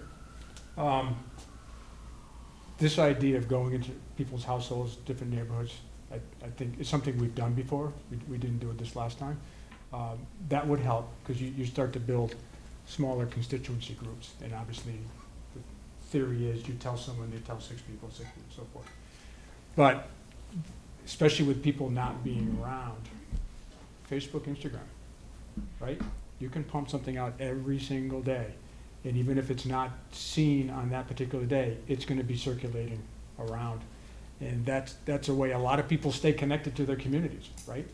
It's also gonna allow you to open the project up to positive comments and a lot of negative comments. But you want the negative comments because you want to be able to react to that if reaction is needed. So I think those two approaches are good. Obviously, the website is good, but it's hard to drive people to a website. Just because it's there and you post it doesn't mean people are going to go look at it. Especially as the information grows, it's almost overwhelming to some. So the short hits, try to work on the attention span of people, which is, I have a lot going on, okay, I can read these 6 sentences and move on. So that's a way to get information out. I don't know how you convince them. Don't know how you convince people. And we were thinking about this before coming in, and we're like, we almost want to ask you, what could we have done differently? Because we were the information providers, right? We can't advocate. We can provide information. And we thought we did a pretty good job of it, but we probably had some missteps too. So knowing what we could have done different would be helpful too, and we can build on what we did well. I think also going out, meeting senior center, library, informational events at the fire station, as much as people may not be here over the summer, at least giving them the opportunity and posting those to come out. If nobody shows up, we're at least there and trying. Hopefully some people will show up, even if you get a couple. Yeah. Something you mentioned was meet them where they are. Yeah. Is Westwood does a lot of events just in your community. Yep. And if you, instead of having an event that says it's for this, bring your message to them. Yeah. They're already going there for something. You want to be additive to that conversation instead of making it something else they have to do to get something that they want. That's a great point. Which there is the need. Everyone can see that. It's pretty obvious. You drive down High Street, you can see the need. It's not hiding. It's in plain sight. So I think the next thing you got to do is meet them where they are, which Jason made a good point earlier. And I think, We'll have to go to the beach. I know Melrose too, we had, like you said, a lot of community interaction there. We had meetings in people's dining rooms. Yeah. Right? We had meetings just outside on the street. There was a traffic concern. There was on-street parking that, and there was a really kind of odd intersection that the whole neighborhood was concerned about, and we were reconfiguring that a little bit. So we had a meeting in the rain one night, I think for 3 hours. We had boards and we had our traffic engineer there and our whole team, and it was a really great, community engagement that ultimately people found a lot of value in that. I think appreciated that, from the team at least. I guess I could follow up, and Don, I appreciate, your firm is in a challenging presentation posture, right? I will say, both for the facilities work you've done here and in my prior community in Easton, you did the master facilities needs assessment that set a foundation for us that we then went after over the next 10 years and thought very highly of that. I think what you're asking as far as what could Doran Whittier do, I think what I would be interested in hearing is, and perhaps forgive me, is it Jeff? Yeah. This is part of it. Am I understanding correctly that, because you would, if you were selected, you would be in a position where you would probably be getting asked at every public meeting, you're recommending X today, but last year it was Y. What's different? And so it sounds like there's bits and pieces of this of kind of doing another response study, you're even talking about potentially pulling the lens all the way back, looking at how many stations, like is that the strategy here? Like, how do you square for that? And I know that's a horrible question to ask. But you know, it's a great question, because to satisfy the voters, they need to know that everything's been looked at, right? The third station might be pie in the sky, maybe it's crazy, but maybe it's the right solution. And while it may not get you where you want to be for November, it's looking at the big picture, like we just went through the master plan, right, with the schools and the municipal. But Jeff was prepared to look operationally at the department, working with fire, just to see if there's anything that's being missed. Again, no criticism, just another set of eyes. But is that basically like a quasi peer review of the last program that you did, right? I mean, is that the idea? Because, and you all correct me if I'm wrong, you have a design firm, but the building size and shape is gonna be significantly derived from the operating program you build, Yeah. right? Yeah. So, I mean, is that the strategy here? Yeah, I think, I can. Look at that program, not to put you on the spot, but. Once we determine what your community's gonna look like, Yeah. and that's with your input. I mean, I could spin a wheel and come up with a population number and say, well, that's it. I really need to work with you and the people that are professionals in your community that can help figure out what your growth is gonna be. Take a look at what you're doing today and determine if the existing facilities work for you today. You could ask the chief that question, he can answer that. What I'm gonna be able to help you with is 5 years, 10 years, 15 years down the road, if there's growth, what's your tipping point? If you don't change apparatus, staff, and deployment, and you're doing 4,000 calls a year, can you handle 4,500 a year and not have a problem? Can you do 5,000? If you're doing 5,000, are you exporting your calls to mutual aid to come in and handle your ambulance calls? Are your mutual aid partners prepared for that? Do you have a discussion with them and say, hey, we're not gonna build a bigger department for our community, we're just gonna push it out to you. So Dover or Norwood, your other neighbors, are you prepared to handle our increased calls for mutual aid? You might find that we determine that you can handle, 40, I'm making it up, 4,600, 4,700 calls a year. And once you get to that consistently, you have to add another ambulance or maybe another engine company. Or all this growth is just on University Ave. Maybe we can project out and say, once you hit 5,000 calls a year, and that's in 2035 or 2040, you ought to consider maybe a third station. Understood. Thank you. And if I could just add to that too, for the program of the station itself, we're gonna make sure we go back and look at that information that Jeff generates from the data that we get. And again, we're gonna go back through room by room, every square footage that's in the building, right? To not only make sure that we have a program that would work if they moved in today, because we know that building is at least half of what is really needed just to meet current standards, let alone future growth. So, we want to understand what do they need today to operate safely and efficiently, and then how much growth do we need? And maybe we're right on target with where it already is. Maybe it's bigger, maybe it's smaller, but we want to make sure we reconfirm everything. We have data to show so that we can properly educate the public about all of it, and they see exactly where those numbers are coming from. Understood. Thank you. Appreciate it. If we go for the November 3rd, are you gonna have time to do that study? I just did one for North Andover. I started it, I think it was the second week of January, and they needed it for the May town meeting. I had it in time for them. So it takes me, maybe, it depends on how things flow with getting the information, but. Only hear us. So, yeah. So, I could have something for you to be working with within 2 months. Chief, you have a final prepared question? Yeah, so, I think for the most part you've hit this, but talk about how we could change and meet programmatic needs with, reducing the budget. Maybe flex spaces, stuff like that. Yeah, it's certainly a challenge. One of the spaces there was the meeting room. I think we sized that for about 50 people or so. You know, that's something that we can look at. Is there a way to, and we had multiple things already in there, but can we distribute that space differently through the building or use that for multiple things? Can you use the dining room, day room area for some meeting space and downsize that space a little bit if we need to? Can you look at other meeting rooms, right? Have a smaller meeting room there, utilize the meeting room here. That's a little bit harder sometimes, trying to book those things, but we would want to examine all of those things. So every space that is feasible could have multiple uses.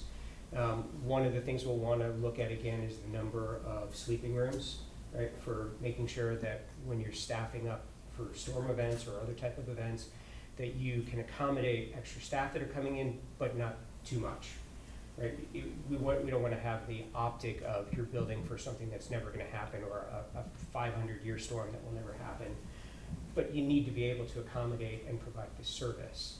So we certainly want to re-examine all those things. Does it mean you have a couple less rooms and you put some cots in the training room? It's less than ideal, but if you have to do it, stations do it. So I think those are things that we can certainly look at. And looking at future growth strategies, right? Some sites allow us to identify area on a site to put a future addition, another apparatus bay, for instance. Some projects like this one, we structured the roof over the cell block to put a second floor on. So that's actually a floor slab sitting up there. Very rarely, but sometimes you build shell space and you know you're gonna come back and outfit that later. So there are different ways to do that too, to keep today's project a little smaller, maybe a little more cost effective, but knowing that you have some space in the future. Something else that's come up on Medway, which just in the effort to look at everything, to potentially save money and costs, we're actually looking at and working with a company to see what, if any part of it, we can build prefab. So you would use modular construction pieces and then ship those to the site, do more of a tilt up, and then, apply your wall cladding on site. Saves on, construction time, it saves on, labor time. And it could speed up if you can execute that early, you could save on schedule as well. You see being on a flat site has a big cost savings?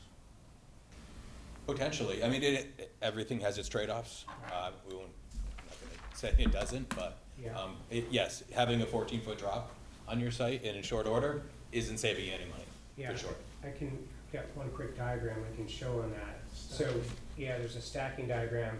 So, there's some benefits to having a multi-story station over a single floor station. So in this diagram, when everything is stacked like this, it's very easy for the staff to quickly, when a call comes in, get from point A down to the apparatus and get out the door.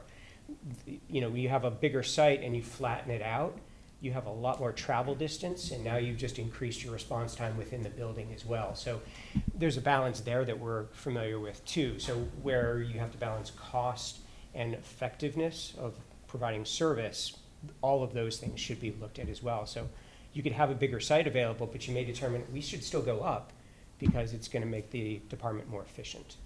But you may not have to have a temporary space. That's exactly right. There's a cost factor That there. is absolutely But your right. corridor space and all that here is Correct. And just from a cost perspective, single-story building, larger footprint, more site development costs, more perimeter, versus going vertical, you've got elevators, you've got stairs. Right. So there's a tipping point where it becomes cost neutral. The smaller building, the larger footprint might be less cost effective with a single story. I want to add one more thing too when it comes to the public education piece, because this is something new for us and it's a scary word, but you may have already heard it today, which is AI.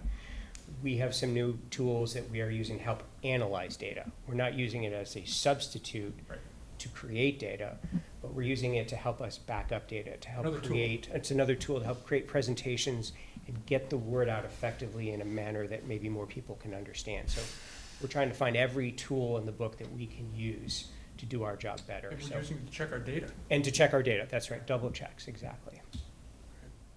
Thank you. Any final follow-ups from the committee? No.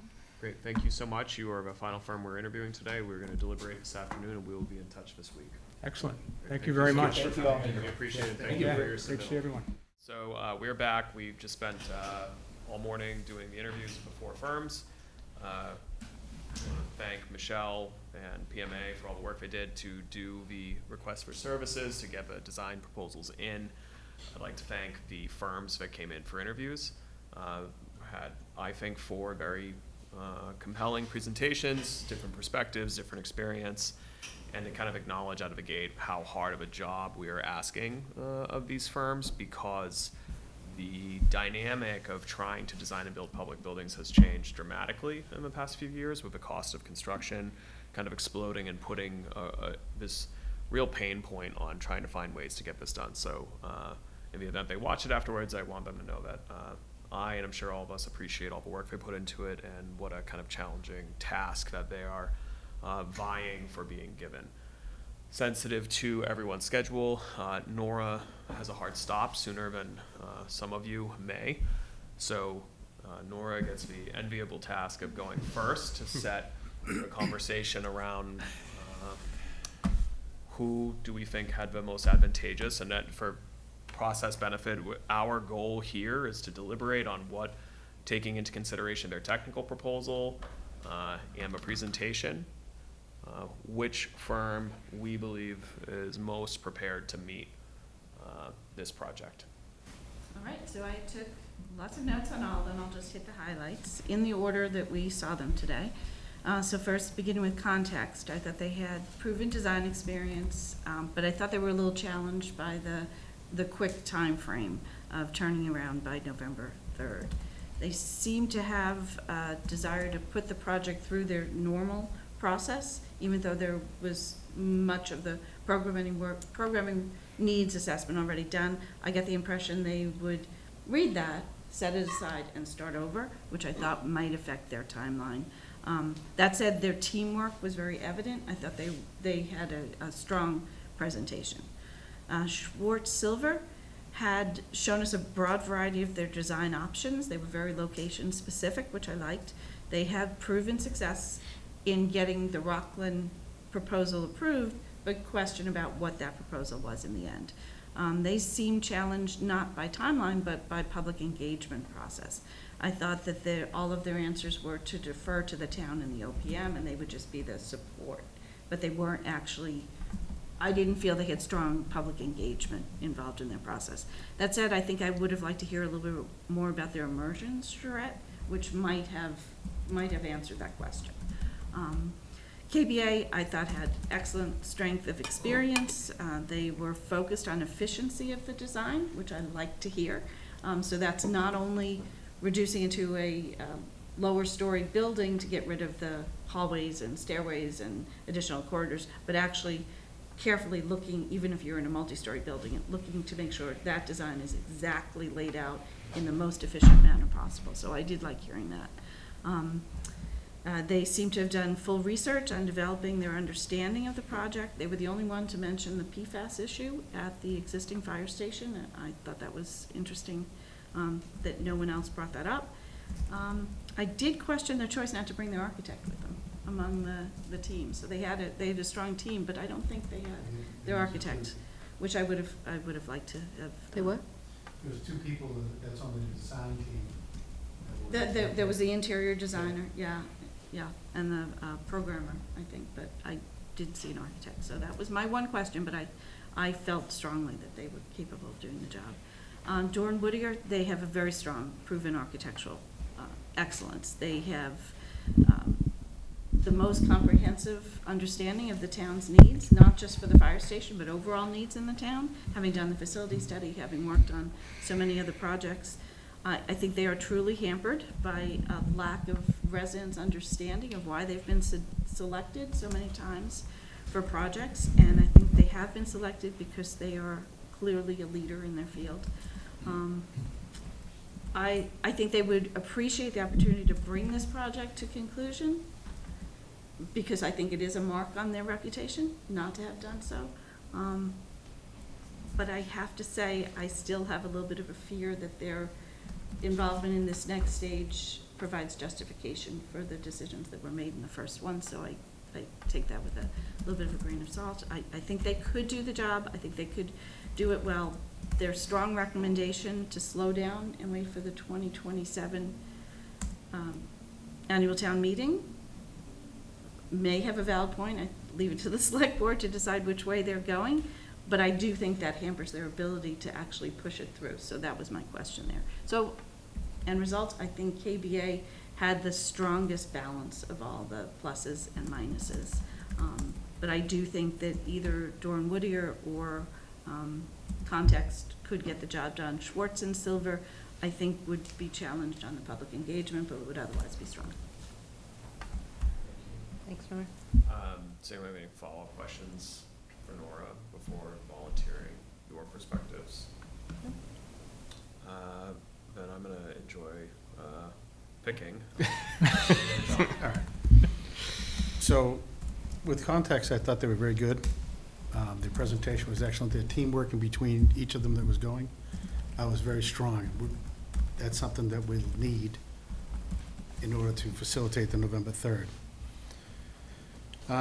Nothing in particular stuck out, except they were very positive about being able to do it. Schwartz, I thought, was good. KBA, I thought, was excellent. I think they have the team that's required to get it done.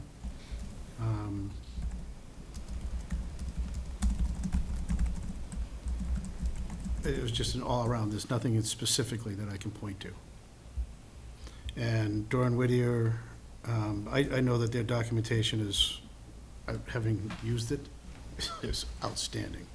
And I do think that they would like the opportunity to finish this project. However, and they were very honest, which I appreciated, that perhaps waiting till the spring would be better to get more people involved, as you're missing 2 of the 5 months, or 4 months. But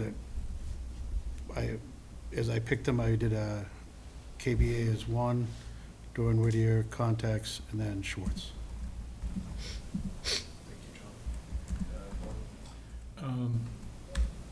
Both of you, I agree with what you both said. I was, Context, when they submitted their written documentation, I was not really taken by them.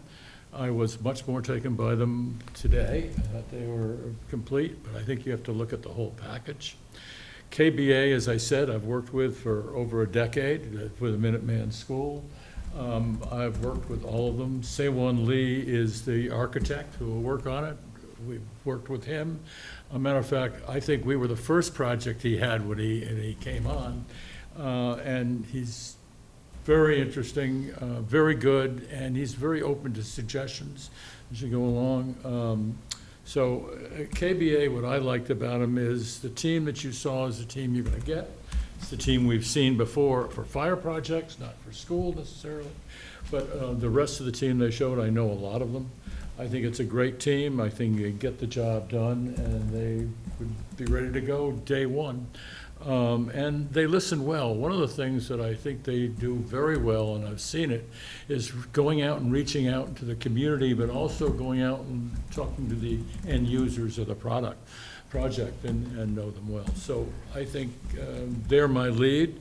Doran Whittier, I think they're equal to the task. They've done a great job. I think it's just, I think we have to start, we have a project that needs to be a fresh start project. So KBA is. Thank you. I thought Context did really well. They seemed like they were gonna be very involved with community involvement. They really hopped on that, and I think they saw that as one of our biggest weaknesses last time. I thought that they had mentioned that they had looked at the previous study a lot, but I know they didn't answer or didn't ask about the PFAS, but it seemed like they had done their research as well. And then the one gentleman saying that he's already been talking to people in town. I think that is a benefit. Schwartz Silver, I just don't know that they're big enough to get it done in the time that we want to get it done if we do the 11th, November 3rd. KBA I thought was excellent. I thought it was good that they addressed the high school right off the bat, because that did not go well, and but they put that to bed as far as I was concerned. I think that they're gonna be very good.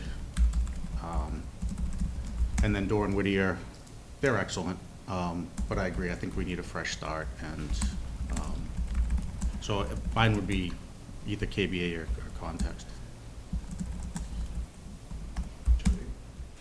I'm gonna do mine in a different order, just because it makes more sense to me. I thought Schwartz and Silver, I mean, they were fine. I had the same concerns as the chief. I'm a little concerned that they're large enough, they have the capacity to do this in the time that we need it to be done.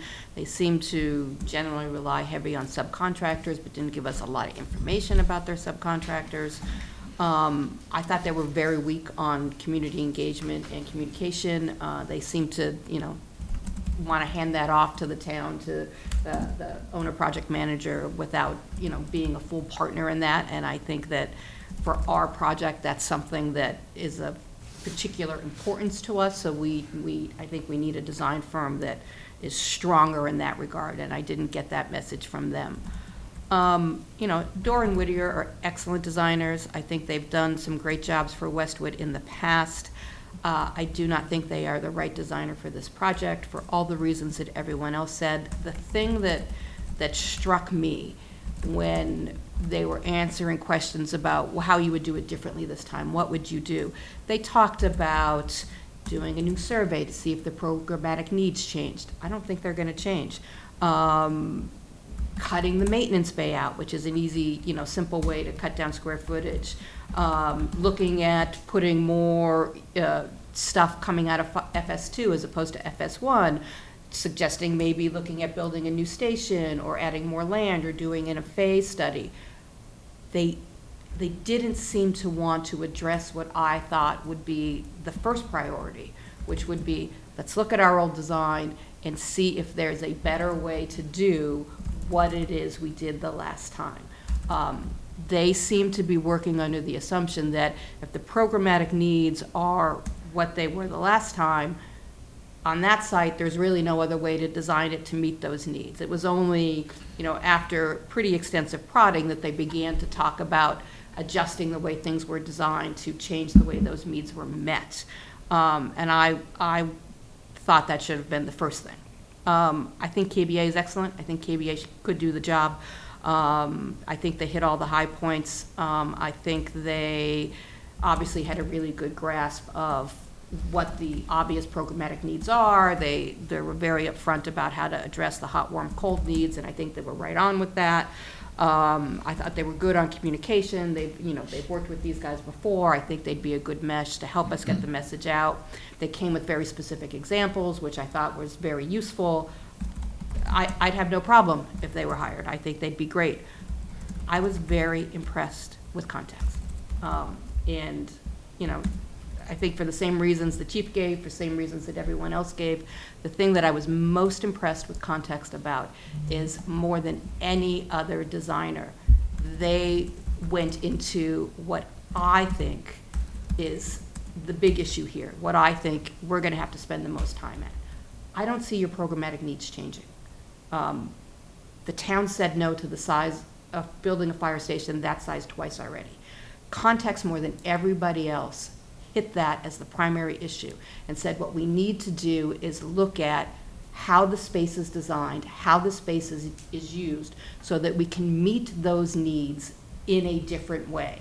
So we can share square footage, double up on spaces, so that we can still meet everything that you need, but in a way that gives the town a building that they're gonna approve. I see that as our biggest issue. And they hit it more squarely than anybody else. They identified it immediately. So your ranking is Context KBA? Yes. Michelle, I'm gonna come back to you. Colin?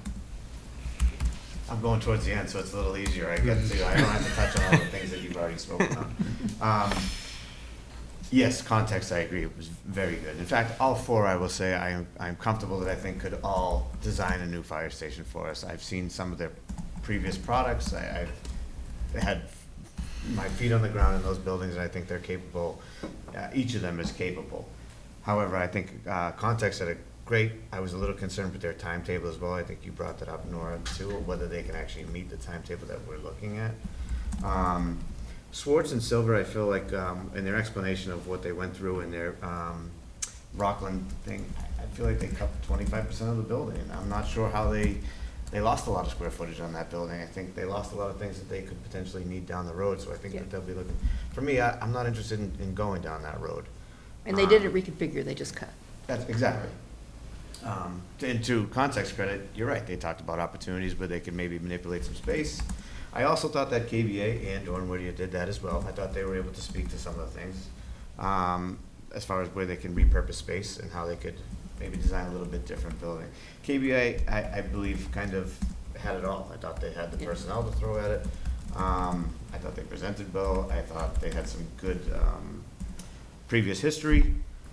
Their communication plan, I thought, was pretty good too, and that's really what I'm very focused on, is our communication plan going forward. I think it's important for us to get that message across. Dorn Whittier, I also felt, had a very good communication plan. I actually liked the fact that they brought on, you mentioned it, what I perceive to be more of a peer review.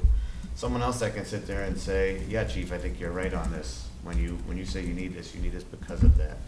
And he could almost back us up on that, I think. I don't want people to think that we're just asking for things that we don't need. So I found that interesting. So, if I had to rank them, I had KBA and Dorn Whittier 1 and 2. And I understand the past history with Dorn Whittier, which maybe puts KBA a notch above them in my eyes, with context right behind them. Appreciate it. Michelle? A lot of the same shorts, I just didn't think they were there yet. There was way too much of, will depend on the town, so wasn't really interested in going there. Context, I thought they had a solid proposal, and I thought they really brought it here. Did a much better job, so, and I know that they have good references, so that made me say that very good. I was really between KBA and Dorn Whittier. The one thing I was looking for in Dorn Whittier, I know they can do this, absolutely.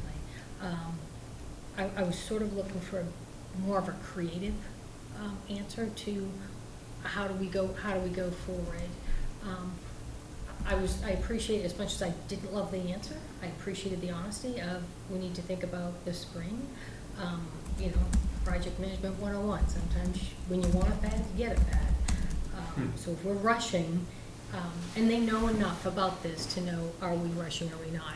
But I did feel like if I had heard a little bit more creative solutions, and, okay, how do we get to 3 November? And if we do, what are the risks we take?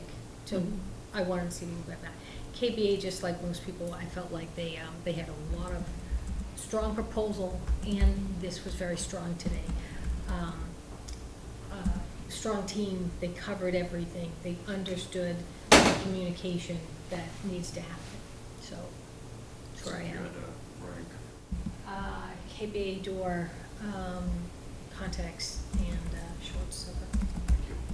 So I didn't put myself last just so I had the benefit of making you all have the harder conversations first. I would like to think, rather sensitive to community perception, and given I've worked with 2 out of 4 of the firms, or my prior community has, I don't want it to appear like I'm trying to steer this steering committee. So that's why I believe I might have gone last on OPM, and same here. So context, I thought their presentation was really good. I've not met that firm before, but their public speaking was very good, which I care a lot about. They worked well together as a team. I do share the schedule concerns, but I think that they had, I liked that the project lead was kind of already out and about in town. The fact that he lives nearby is great. Those kind of intangibles, right? You don't list on an RFP, tell us where your people live. That would be kind of invasive and weird. But it's that stuff matters, right? I mean, New England is a small town, and so having people who are familiar with the area, that's one deficit that they don't need to deal with. So I thought they had a very strong proposal, and I agree that they did a very good job having conversation around how do you perhaps shrink a building without just jettisoning, right? I mean, cutting off a ton of square footage will save money. It's a question about what's the price you pay operationally and what's the price the community will pay if you do that and then need to build a third building. That's going to, the true cost of that, let alone getting into operations, that if you're gonna actually staff those, but I mean, you're in a completely different universe of cost. And to me, admittedly, with my short tenure in town, I think we all hear it everywhere we go that the concern was cost. I don't know how pulling the lens back and slowing down, frankly, when we've spent 5 years on this, almost, or 4, if we're going to be, you're moving out of just having a building project conversation, right? So there's something to be said for making sure we're doing systems level thinking. That's on all of us, but I appreciated context, being able to focus in and talk about how do you change FS1, right? Short Silver, similar comments to other folks. I thought they had a good presentation. Although I agree with the kind of passivity of some of the engagement pieces. I do think it was interesting that when asked about what concerns you most, they kind of very pointedly leaned into the size and scaling of the prior building. I'm not a design professional, so I don't, that's why we rely on OPMs and things of that nature, but I thought that was interesting feedback from them. They had good feedback on sensitivity to abutters, but again, it did seem like there was the size of a firm, the reliance on subcontractors, that could be a challenge. KVA, I thought, had a good presentation. They had a good proposal. I feel I also picked up they were the only one to mention PFAS, and that, they're all given 20 minutes, so they're all probably pulling their hair out on what do they focus on. But I simultaneously, I appreciate that, and it shows they've done a lot of their homework, but I wouldn't assume the others haven't. But they were maybe not the only one, but they stuck closest to time. And as someone who struggles to do that, as you all know from me rolling in here at exactly 8:30 today, that's really important, right? If we're gonna do a community meeting and we say this is a more laid back approach, you have 10 minutes, and they come in with 400 pages and wanna do a TED Talk on like the finer aspects of engineering, like you're missing the mark.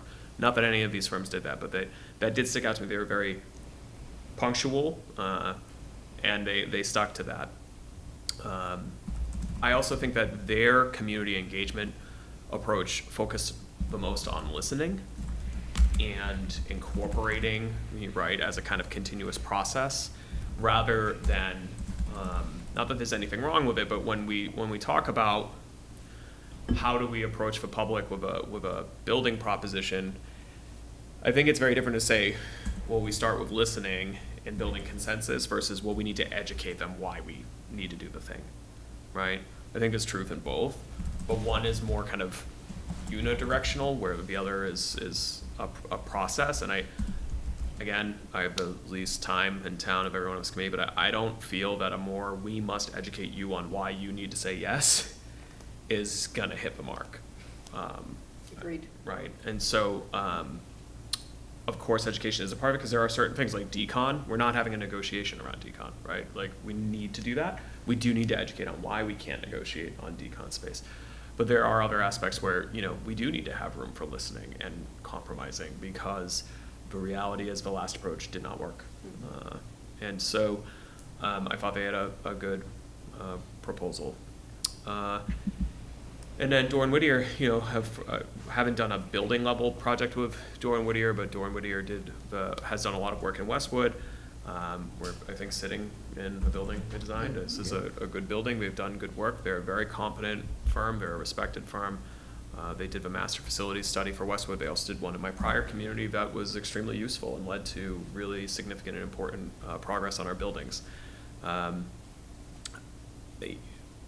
I share, the feedback and some of the concerns around, much like KBA came in and I think it was interesting, you know, you have past projects with both firms, although one was much more distant in the past. KBA came in and that was the very first thing that they addressed out of the gate with the high school. Whereas I thought, as I said to them when they were here, that it's a really hard spot to be in for Doran Whittier.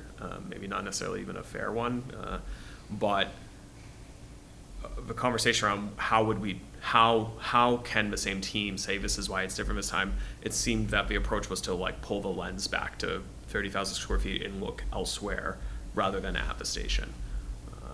And I don't know if I think that's the right approach. So I would say KBA, and then probably tied for a second. I could be supportive of either Context or Doran Whittier, and then Schwartz. All of them did a great job. Appreciate all of their work, but that's where I landed. So I have heard keyboards clacking away, so I assume you've probably kept track. But is it? I think we've got KBA, we've got a couple. Do we want? Yeah, I mean, Up to you guys. Either we tried to get them in order for who ranked where.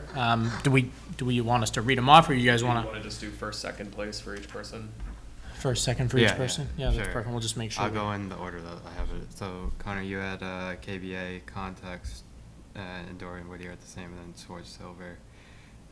Chief, you had KBA, Context, and Schwartz Silver, and No, I thought Chief, didn't you have Context first, KBA second, or did you have them? I put them both at Okay, one. they're both first, okay. Yeah.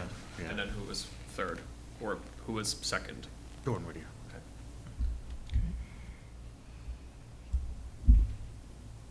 Colin, I had KBA, Doran Whittier, Context, and Schwartz. Yep. Nora, I had KBA, and then Doran Whittier and Context were tied, and then Schwartz was last. John, I had KBA, Doran Whittier, Context, and then Schwartz Silver. Jody, I had Context, KBA, Doran Whittier, Schwartz Silver. And then Ford, I had KBA and Doran Whittier, and then where'd you rank Context? And then it would be Context. Everybody? And then Michelle, KBA, Doran Whittier, Context, and Schwartz Silver. I think I'm the only person on that list that didn't have KBA as number one. I would have no reservation. You had them as a 1/2. I think that I think their presentation was, you know, excellent, and I have absolutely zero reservation about hiring them. Does anyone, so it sounds like the majority were KBA either first or shared first, and then I think it's a toss-up between Context or Whittier for second. Any final comments, questions, reservations? Do you need a motion? That would probably be good for the I'll record. make a motion that we approve KBA as. Most advantageous proposal. Sorry, just had trying to stay in Michelle's good graces.